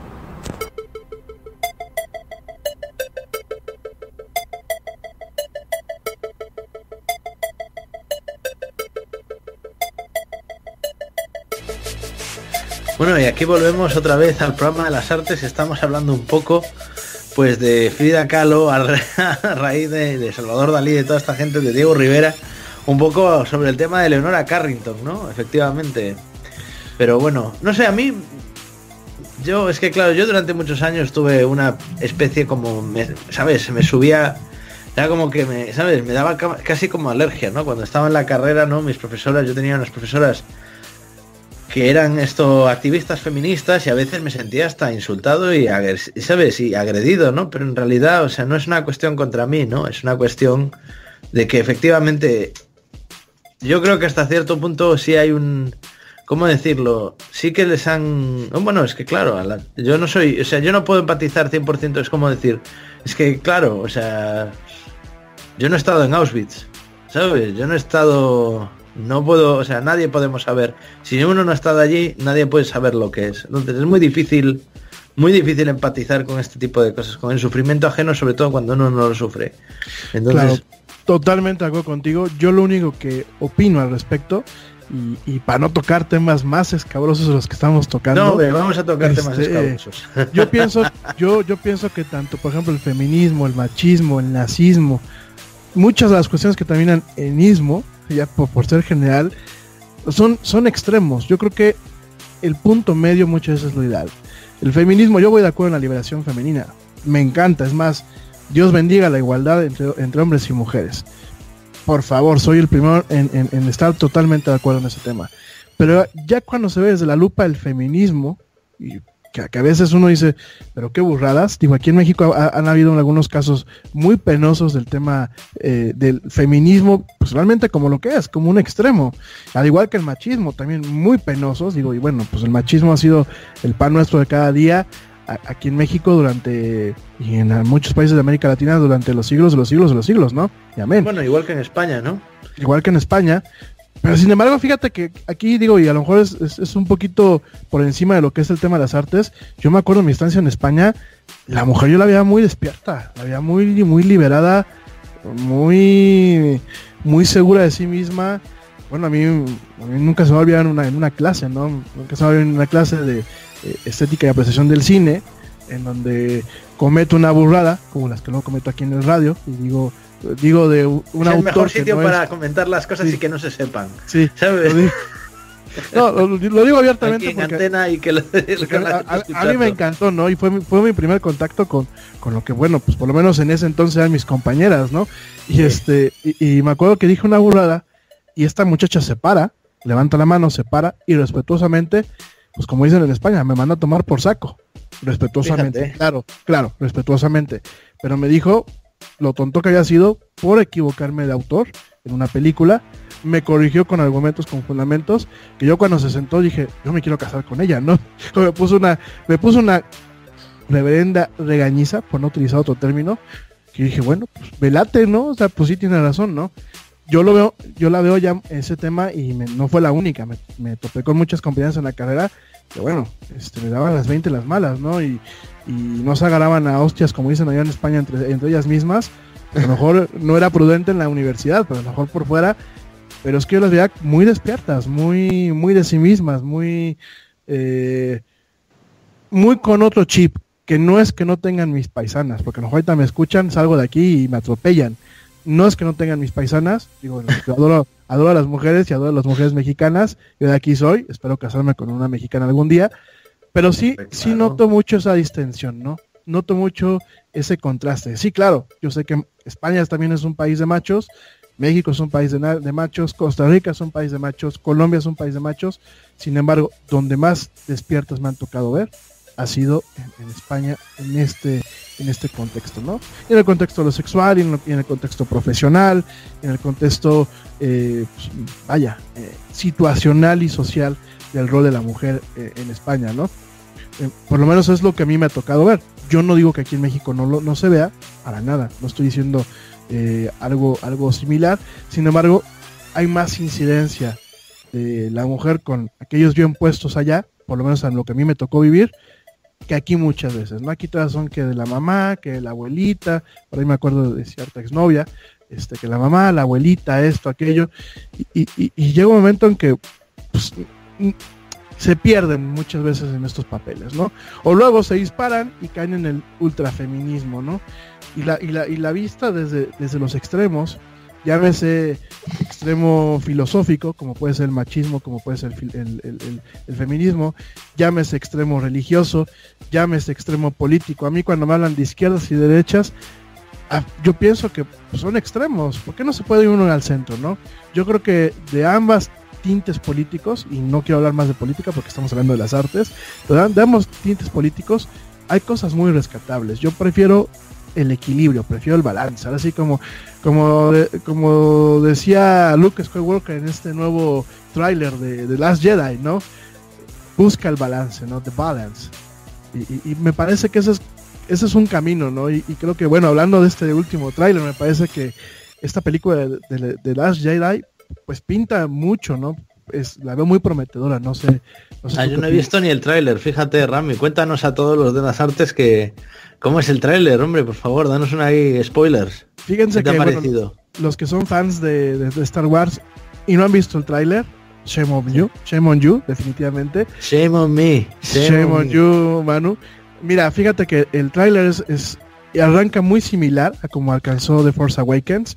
Vemos a esta Rey comulgando con la fuerza, así con una mano, vemos piedras flotando en el planeta donde está Luke Skywalker, vemos parte de lo que es el cuartel general de la rebelión y a la difunta princesa Leia, todavía vemos su presencia escénica, y vemos varios cortes en donde escuchamos una voz en un primer plano, que es la voz de Luke Skywalker, escuchamos voces en segundo plano, algunas pueden ser de Yoda, de acuerdo a los análisis que ya los fans y los geeks corrieron a hacer en internet, y vemos una parte donde vemos como que un diario o como una biblia de los Jedi, donde dice justamente que se debe de buscar el balance, y no les platico todo exactamente, pero la última escena me parece que de ese tráiler me parece que es magnífica, porque escuchamos a un Luke Skywalker que dice que los Jedi se deben de acabar prácticamente. Fíjate.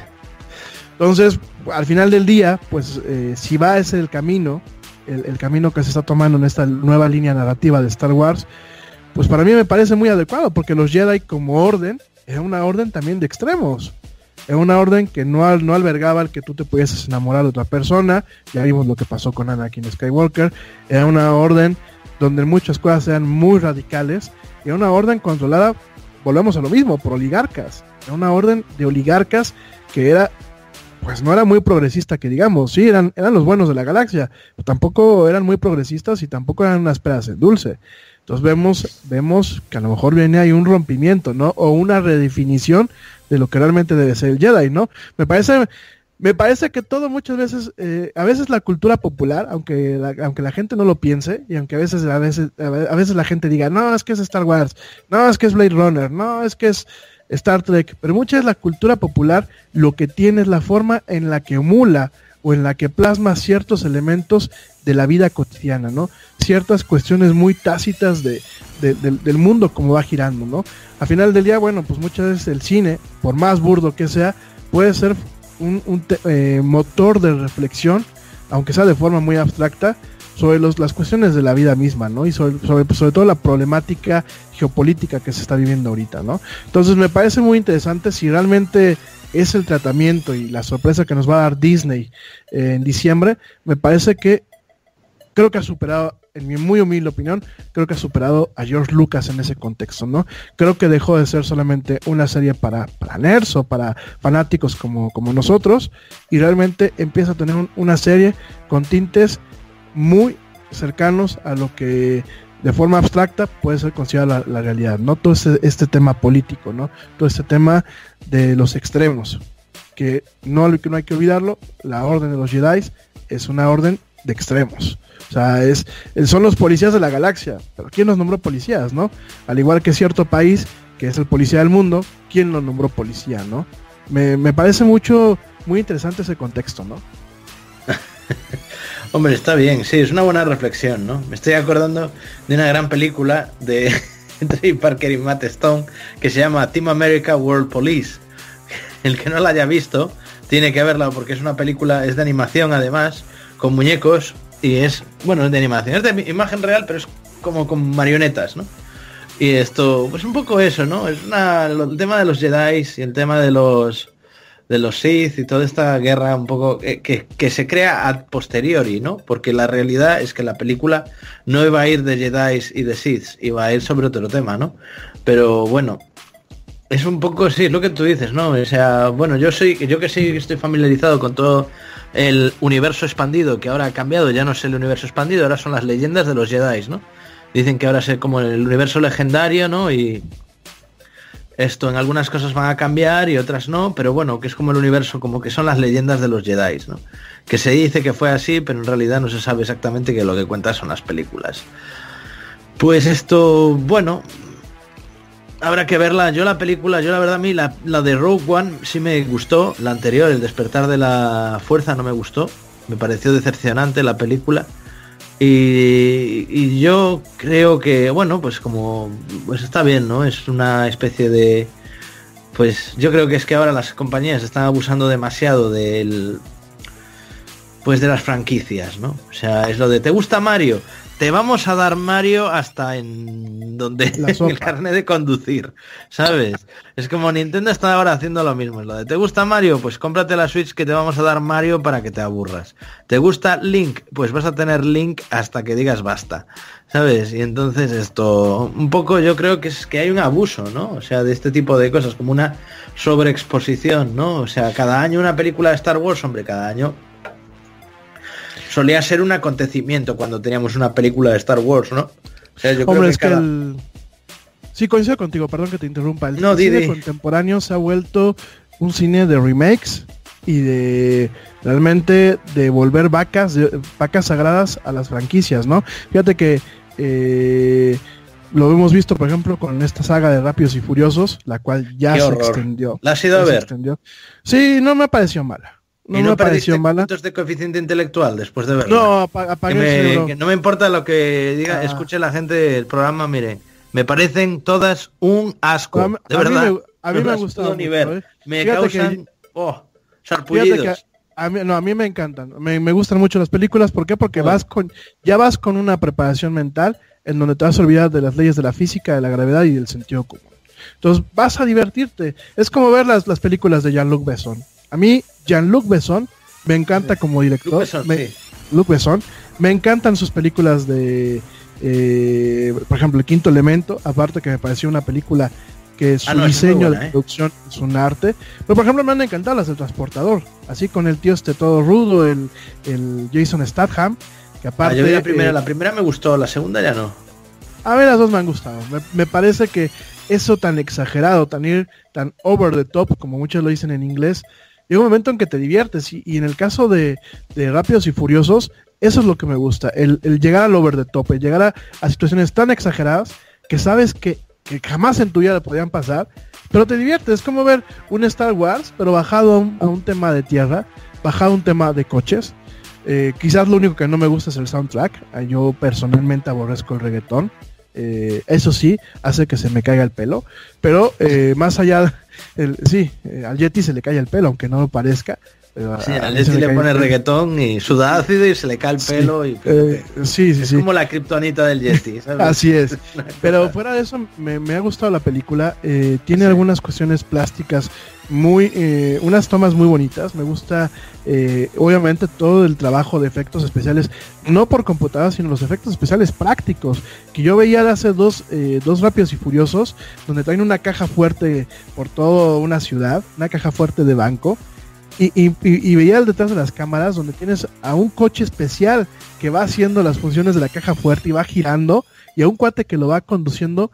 A mí me parece es que el tema de los efectos especiales prácticos, que es algo que se ha ido perdiendo con el advenimiento de la computadora, me parece en sí mismo un arte. Porque no solamente es, a ver, ¿cómo vamos a solucionar esta escena? Sino, ¿cómo vas a hacer que la solución de esa escena se vea bien en el cine? Porque no es lo mismo imaginártela y decir, sí, voy a agarrar 2 cochecitos de control remoto y voy a hacer que choquen y boom. No, tienes que hacer que se vea impactante en el cine, ¿no? Y algo que tiene la franquicia Rápidos y Furiosos son esas escenas tan grandilocuentes, ¿no? Tan exageradas, sí, son exageradas, sí, son muchas aberrantes, sí, si Newton viviera se estaría pegando un tiro al ver estas películas, por supuesto, coincido con eso, pero son películas para irse a divertir, o sea, son películas para relajarse, después de un día muy pesado, son películas que uno vas, te desconectas de todo y te sientes ahí Dominic Toretto manejando un coche que a lo mejor jamás vas a manejar. Por ejemplo, a mí me choca el estándar, no me gusta manejar manual, no me gusta manejar estándar por el tema del clutch, pero llega un momento en que te sientes Dominic Toretto y estás manejando ahí, y que vas manejando un coche, un muscle car, por supuesto, porque pues es el clásico gringo, no puedes no dejar de manejar un muscle car. Y ves a varios tipos ahí manejando diferentes coches. Y yo veo esa sinergia, lo veía en algunos planos, y ya en 2 o 3 películas, que en algunas escenas lo veo, ¿no? Se me figura como que estoy viendo los cochecitos de Voltron, ¿no? Así cada uno con su propia personalidad, con su propio tipo de coche, con su propia sinergia en la pantalla, ¿no?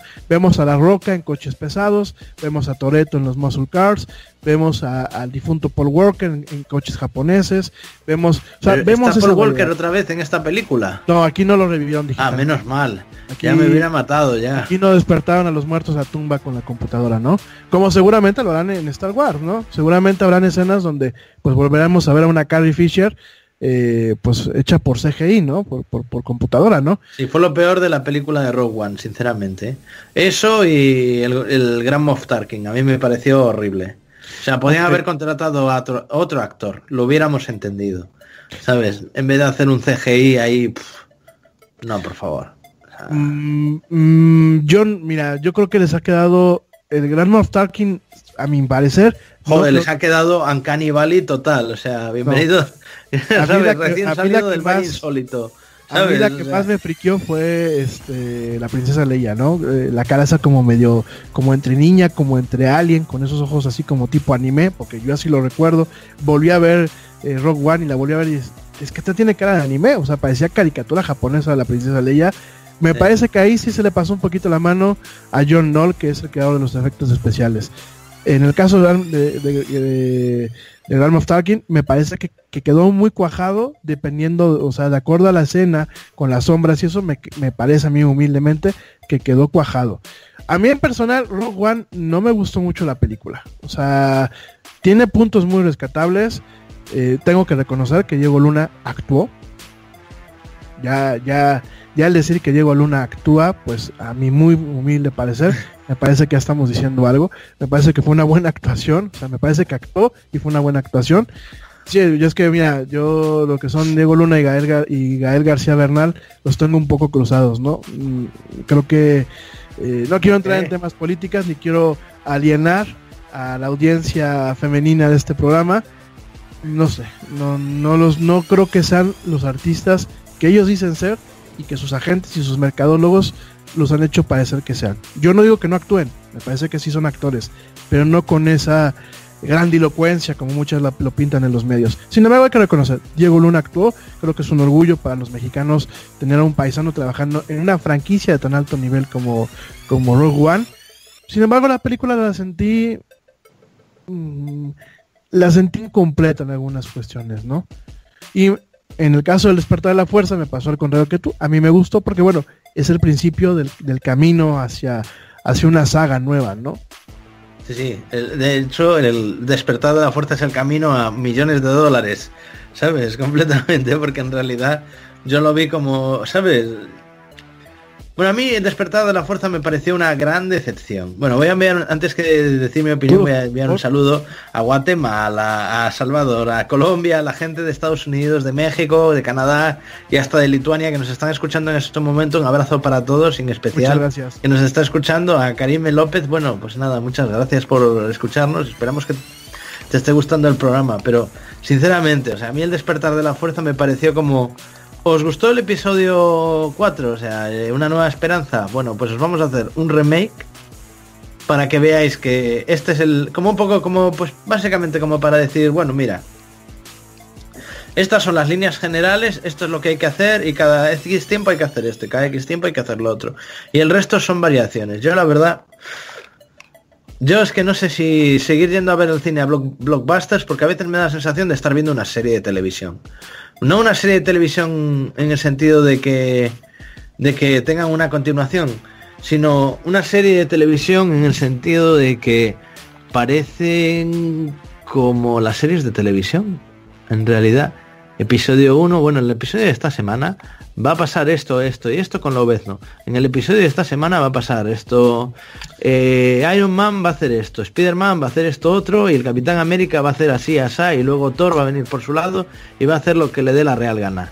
Y entonces me dio un poco esa sensación, ¿no? Me dio un poco esa sensación de que pues de que estamos en realidad como hemos pasado una época recientemente en donde ha habido una revolución en el mundo de las series, pues ahora las películas se están haciendo como las series de televisión. Es decir, a la gente hay que darle como tips que tengan, pues que estén relacionados con el mundo de las series. Tienen que tener una cierta intensidad, no tienen que terminar del todo, tienen que dejarte ganas para que sigas viendo la siguiente, ¿no? Y tienen que tener buena calidad de producción, tienen que tener un cierto valor esto a nivel de guión, no ser algo totalmente, ¿sabes? Esto... ¿que quieres esto una película de acción? Bueno, pues aquí, esto es una película de acción. Tortas, fin de la película. Que incluso esa fórmula funciona, porque ahí lo hemos visto recientemente con la segunda parte de John Wick, ¿no? Que yo directamente me he negado a verla porque la primera no me gustó. Me pareció esto, bueno, pues una barbaridad. O sea, a ti matan a tu perro y tú asesinas a 100 personas. ¿Dónde está, o sea, dónde está la equidad en eso? O sea, ¿desde cuándo un perrito vale que era el perro de tu mujer? Vale de que es malo, vale que es un psicópata. Pues llama al ejército. O sea, oye, mira, este tío es un psicópata y va a matar a mí y a un montón de gente. Vamos a evitar esta carnicería, ¿no? No tiene sentido. O sea, mi suspension of disbelief, ¿sabes? Mi suspensión de no credulidad ya no llega a tanto. Fíjate que a mí John Wick la primera me gustó, no he visto la segunda. Me pareció... Sí. Bueno, a mí yo tengo ahí tengo que reconocerlo, tengo una cierta manía con estas películas donde vemos que cuando falla todo, el protagonista tiene la capacidad de hacerse justicia. Y de alguna forma no lo veo, el perrito, el que mata al perrito de la esposa es un catalizador. Quizás es un catalizador mal puesto, pero es un catalizador donde muchas veces, y me parece que esa es la crítica que quizás de forma subyacente hace John Wick, y estoy intentando no leer entre líneas ni profundamente, pero John Wick me parece que es una crítica a muchas veces el esfuerzo que hace el ser humano en una sociedad por salir adelante y que la misma sociedad no te lo permite o en algún momento del camino te vuelve a traer hacia ese mierdero que muchas veces tiene la sociedad, ¿no? Lo platicamos al principio con Trainspotting. Fíjate cómo hemos ido entrelazando una narrativa el día de hoy, como en otros programas del arte, ¿no? En Trainspotting vemos al grupo de amigos que no permite que el protagonista salga fácilmente del mundo de las drogas. Y aquí vemos en John Wick, vemos a un catalizador de un cuate que de alguna forma pues ya se retiró de ese horrible negocio del ser sicario, de ser matón de la mafia, que seguramente tenía bastantes cadáveres en el closet como para no dormir en las noches. Ya vemos que se retira, vemos que se muere la esposa, que no viene ese punto catártico, ese punto de inflexión, y vemos que llegan estos gandules, que pasa mucho en la vida cotidiana, pasa mucho en nuestros países actualmente, que llegan por el simple hecho de poder hacer las cosas a fastidiar a un ser humano, porque ahí están fastidiándolo porque el señor no les dio el coche. Que mataron a la perra, pues sí, es el catalizador, pero también es el daño físico, la transgresión, el basta, no quiero que hagas esto, y de todos modos lo terminan haciendo, ¿no? Y la forma en la que él cobra justicia, sí, voy totalmente de acuerdo, y creo que eso es uno de los problemas muchas veces del cine contemporáneo. Por salvar a una persona, por salvar un acto de justicia, por hacer algo, te echas a media ciudad, y aquí lo vemos, o sea, se echó a media mafia, ¿no? Que tampoco eran gente muy decente, ¿no? Pero aún cuando, y eso es donde vemos, cuando muchas veces ya saliste, ya pusiste un estate quieto y quieres seguir tu camino, y vemos cómo la sociedad vuelve a jalarte a ese mierdero una vez más, ¿no?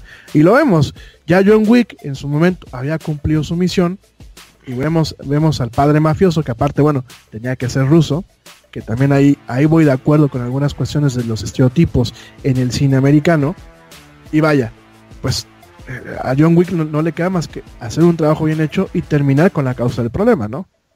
Hombre, yo hay una cosa que querría decir a la referencia de John Wick. A mí me recuerda muchísimo a las películas estas que hacía la Canon Films.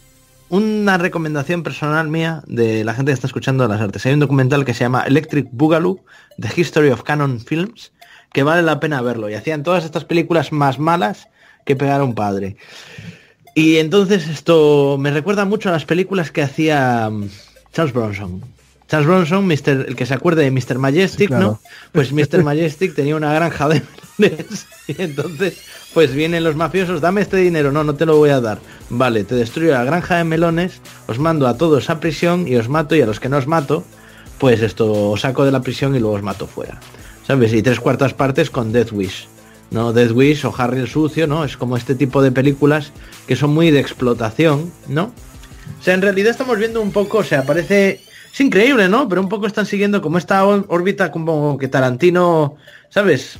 Ha rescatado, que es el cine de explotación, ¿no? El cine de vamos a hacer películas de explotación de mafiosos, vamos a hacer películas de explotación de artes marciales, porque eso es Kill Bill. Kill Bill es una película, son 2 películas de explotación, ¿sabes? De explotación de artes marciales.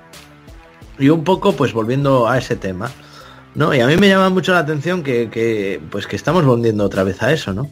Entonces a la gente ya no le gusta usar el cerebro, ¿no? Ya no le gusta cerebrear tanto, ¿no? Pues ahora ya la gente ve en el cine pues como pues una válvula de escape, ¿no? Y eso se lleva mucho. Entonces yo te pongo este tráiler, ¿sabes? De estas películas que van a ser todas exactamente iguales.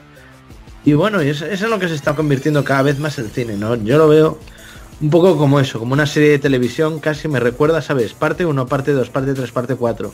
No solo de la misma película, sino con diferentes, como haciendo casi crossover, ¿sabes? Y bueno, pues así estamos. Lo que pasa es que también, mira, aquí también vemos un tema de rentabilidad. Obviamente es más fácil manejar contenidos simples y de fácil absorción para poder hacerlos rentables. Como paréntesis, en el tema del neuromarketing, ahorita estamos más en el diseño de mensajes, hablando a nivel perceptivo, hablando a nivel audiovisual, lo más básico, colores, formas, cuestiones textuales, que sean lo más sencillos posibles para que puedan ser más fácilmente recibidos por la gente. Bueno, claro. Aquí hay un tema, primero es ese tema, ¿no? El tema de mensajes que haya más simples, ¿no? Segundo tema, obviamente eso nos lleva a una rentabilidad y redituabilidad, ¿no? Segundo tema, el tema episódico. ¿Por qué? Porque mucha de la gente ya no tiene la capacidad de enfoque para chutarse una película de 1:30 completa. Y te lo comento porque he estado yendo al cine y veo gente que a mitad de la película prende el maldito teléfono. Y se pone a checar sus redes y se pone a platicar con alguien. O sea, yo cuando voy al cine, yo apago mi teléfono o lo pongo en mute. Nunca lo he checado cuando estoy en el cine. Pero veo gente que llega, que aparte no está pagando un boleto de 100 pesos, en una sala VIP de las que hay aquí en México, que son salas pues más cómodas, con asientos reclinables, con servicio directamente a la sala, con servicio de cafetería, de restaurante, de eso, que son boletos de 180 o 150 pesos. Y va la gente y está en plena película y saca el desgraciado móvil. Y lo digo, ¿por qué? Porque es molesto que tú estás viendo la película y de pronto el amparazo de un móvil que te llega adelante o a un lado de tuyo, ¿no?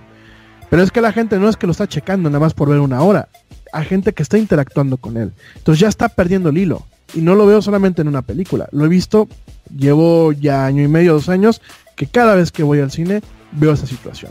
Entonces vemos a una sociedad o vemos a una generación que ya no tiene esa capacidad de sentarse 1 hora y media y realmente ver una película al 100% de principio a fin.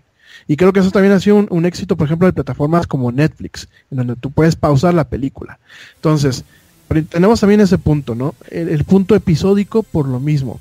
Y obviamente también tenemos el punto en donde las que realmente podemos llamarlas obras de arte o cine de autor son muy elevados. Platicaba la semana pasada, me tocó ir a ver Animal Vertical.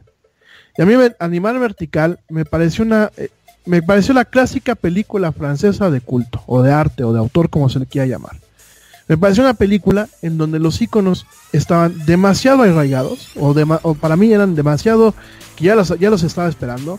Los clásicos paisajes grandilocuentes de la campiña francesa, las clásicas tomas en primera persona de Francia, y los clásicos puntos de tabú y de inflexión de los franceses.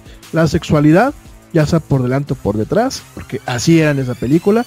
El protagonista pues, salió que era bicolor, era bisexual, lo mismo le daba la carne que el pescado, y vemos aparte una narrativa prácticamente muda, muy de escenas, eso sí, muy grandilocuentes, con una fotografía excelsa. Hay unas escenas de noche que, mis respetos, me quito el sombrero. Unas escenas muy técnicas, porque no están rodadas con una cámara digital, se nota el grano del celuloide de la película. Me parecen unas escenas muy bien logradas, me parecen unas escenas majestuosas, pero al final yo terminé viendo la película y dije, otra película francesa de estas, que realmente a lo mejor uno tiene ciertas ganas de verlas y cierta propensión y cierta apertura de mente a verlas, pero que muchas veces su discurso no es tan accesible para todos los que están abajo, en otra frecuencia, no vamos a decir abajo ni arriba, en otra frecuencia totalmente diferente. Entonces, cuando tú haces todo ese análisis, si somos fríos y si estamos así hablando en plata, pues es normal que uno prefiera ir a ver Rápidos y Furiosos con una semántica y una dialéctica muy fácil de entender y muy fácil de realmente verlo como una fuente de entretenimiento, a ir a ver una película como Animal Vertical, que a lo largo de las 2 horas, porque son 2 horas, sales del cine y dices, vale, sí, viví esto, voy a pensar qué es lo que vi. Y al final dices, es que esta misma película la he visto 20,000 veces en películas que a lo mejor ni siquiera tengo que gastar en ir al cine 200 pesos, 250 pesos a verla. Aquí en la televisión de paga de aquí en México hay un canal que se llama Europa, donde 24 horas al día pasan películas de esa índole. Películas que te quedas con cara de Juats, ¿no? Y que hay días en los que uno tiene una sensibilidad mejor para ver esas películas y dices, hombre, me he quedado pensando porque el tío era bisexual y que realmente no es su sexualidad lo que es la trama de la película, sino es un ícono y es una parte iconográfica de lo que es una narrativa mucho más compleja y más profunda, que en el caso de la gente que quiera ver Animal Vertical se van a topar con esa historia que ya está muy conocida del coming of age, del salir, el madurar, ¿no? No importa que tengas 50 años, puedes madurar y dejas de ser el judío errante, ¿no? Lo van a ver. Quien quiera ir a ver esa película, van a ver eso. Pero lo van a ver después de 2 horas de estar viendo escenas que yo decía, bueno, pues esto lo hacen sinceramente, y no quiero ofender a nadie, lo hacen porque son franceses. Porque habían escenas que eran totalmente fáciles de cortar de la película y no se perdía nada. Y justamente las escenas que eran más subidas de tono, digo que yo no estoy peleado con la sexualidad, no, al contrario, pero por favor, es donde veo yo un tema de oye, ¿para qué metes esta escena, no? ¿Para qué pones una escena muy explícita? Porque aquí no era nada dejado a la imaginación, eran escenas sumamente explícitas, muy del cine de Lars von Trier, que tú dices, ¿la están poniendo para hacer polémica? ¿O la están haciendo nada más para decir, es una obra de culto, ¿no? Entonces, ahí es donde si somos fríos y si realmente nos ponemos en un tema muy analítico y dejando esta pasión por las artes a un lado, si nos ponemos a ver lo instantáneo y lo accesible del cine americano, mainstream, o el cine inglés o de cualquier otro país, mainstream, que consumen las masas, y ves este cine que técnicamente es precioso, que es artísticamente una joya, por lo menos en los planos, pero que es poco accesible para la gente en común, pues es más normal de que se produzcan este tipo de filmes episódicos, donde te requieren que apagues ciertas capacidades y funciones cerebrales, y donde requieren que tengas cierta desconexión del mundo real para poderlos disfrutar. Me queda claro, ¿no? Y creo que en ese sentido, Quentin Tarantino fue un pronosticador del clima. Él pronosticó que el cine de explotación iba a regresar. Y está regresando, como tú lo dices. Efectivamente, o sea, no puedo estar más de acuerdo contigo. O sea, yo veo toda clase de cine, ¿no? A mí nunca me ha pesado, yo, ¿sabes? En la carrera siempre decía, no, o sea, a mí el cine me encanta. O sea, yo tan pronto voy a ver una película buena como una película mala al cine, porque me fascina, ¿no? Y a veces las películas malas no son ni tan malas y las buenas no son ni tan buenas, ¿no? En especial películas de terror de explotación, que son las que más me gustan a mí, ¿sabes? Tipo, yo qué sé, bueno, estoy esperando a que salga la segunda parte de Annabelle, y estoy esperando, que todavía no me he visto la primera, pero me la tengo que ver. Y a mí me encanta el cine, sobre todo el cine de terror, ¿no? Y el cine de terror tuvo una época que dejó de ser un cine de explotación, ¿no? O que fue un cine de explotación exclusivamente dirigido a adolescentes, ¿no? Sobre todo en la época en la que se hablaba, pues hablamos de Wes Craven, que hacía prácticamente cine para adolescentes, tipo, estaba pensando en Scream, ¿no? Y luego las de eran teen thrills, ¿no? O teen scares, ¿no? Se llamaban, ¿no? Tuvimos una época y ahora hemos salido un poco de esto, ¿no? Ya no estamos tan metidos en este tema de los teen, ¿sabes? De los teen scares, sino que hemos vuelto un poco a hacer un cine de terror un poco más clásico, un poco más, ¿cómo decir?, convencional en ese sentido, y lo vemos en casos como, por ejemplo, películas como La Bruja, The Witch, que es una película que yo le recomiendo a todo el mundo encarecidamente, porque un poco es lo que tú dices, y además encarna ambas cosas. Por un lado es un tipo de cine que muy vendible, un poco porque el cine de terror es un cine que es fácilmente vendible, porque la gente sabe lo que va a ir a ver. Voy a ir a ver una película de terror y me van a asustar. Y de hecho, si sales del cine y no te han asustado, sabes que la película no ha sido buena. Entonces, eso es algo que tiene bueno el cine de terror, que sabes un poco, por lo menos lo que vas a ver, ¿no? Sabes lo que te puedes esperar. Y por otro lado, pues además tiene esto que acabamos de hablar, ¿no? O sea, tiene esta belleza de planos, este preciosismo, ¿no? Esta riqueza de cómo, pues por ejemplo, cómo los actores ¿sabes? Pues cuidan las interpretaciones y tal. Bueno, ya nos está haciendo señas Checo. Vamos a irlo dejando porque ahora viene la hora del Yeti. La era del Yeti, sí, bueno, ya seguiremos la era del Yeti, platicando de arte y tecnología. Sí. Bueno, pues vamos a ver por concluido esta semana el programa de las artes, Rami. Así que bueno, te dejo el honor de despedir el programa, como siempre. Así que haz los honores, por favor. Pues fíjense que con esto que lo dedicamos ahorita un poquito del surrealismo, de Leonora Carrington, de Pablo Picasso, de Dalí, yo me quisiera quedar con esta frase, ¿no? Y va muy relacionado a todo lo que hemos venido platicando desde que arrancamos con Trainspotting, ¿no? Y esta es una frase de Pablo Picasso que nos dice: el arte es peligroso, el arte no es casto. No están hechos para el arte los inocentes e ignorantes. El arte que es casto no es arte. Y con esto pues cerramos esta emisión de hoy de Las Artes. Mil gracias a todos. No se vayan, quédense para la era del Yeti.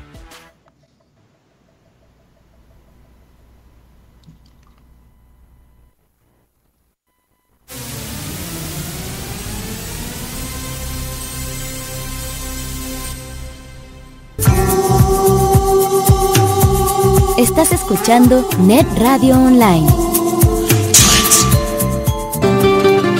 Creada para ti, netradioonline.com. ¿Tienes un antojo de un pastel tres leches? Un pay de queso con elote probablemente. ¿Qué tal unas galletitas veganas de lavanda o de chocolate? O una deliciosa y sana granola. En Healthy Treats trabajamos con los ingredientes de la más alta calidad y podemos crear cualquier tipo de antojo que tengas. Visítanos en nuestra página web healthytreatsbc.com o llámanos al teléfono 604-441-8502. Recuerda, Healthy Treats tiene algo especialmente para ti.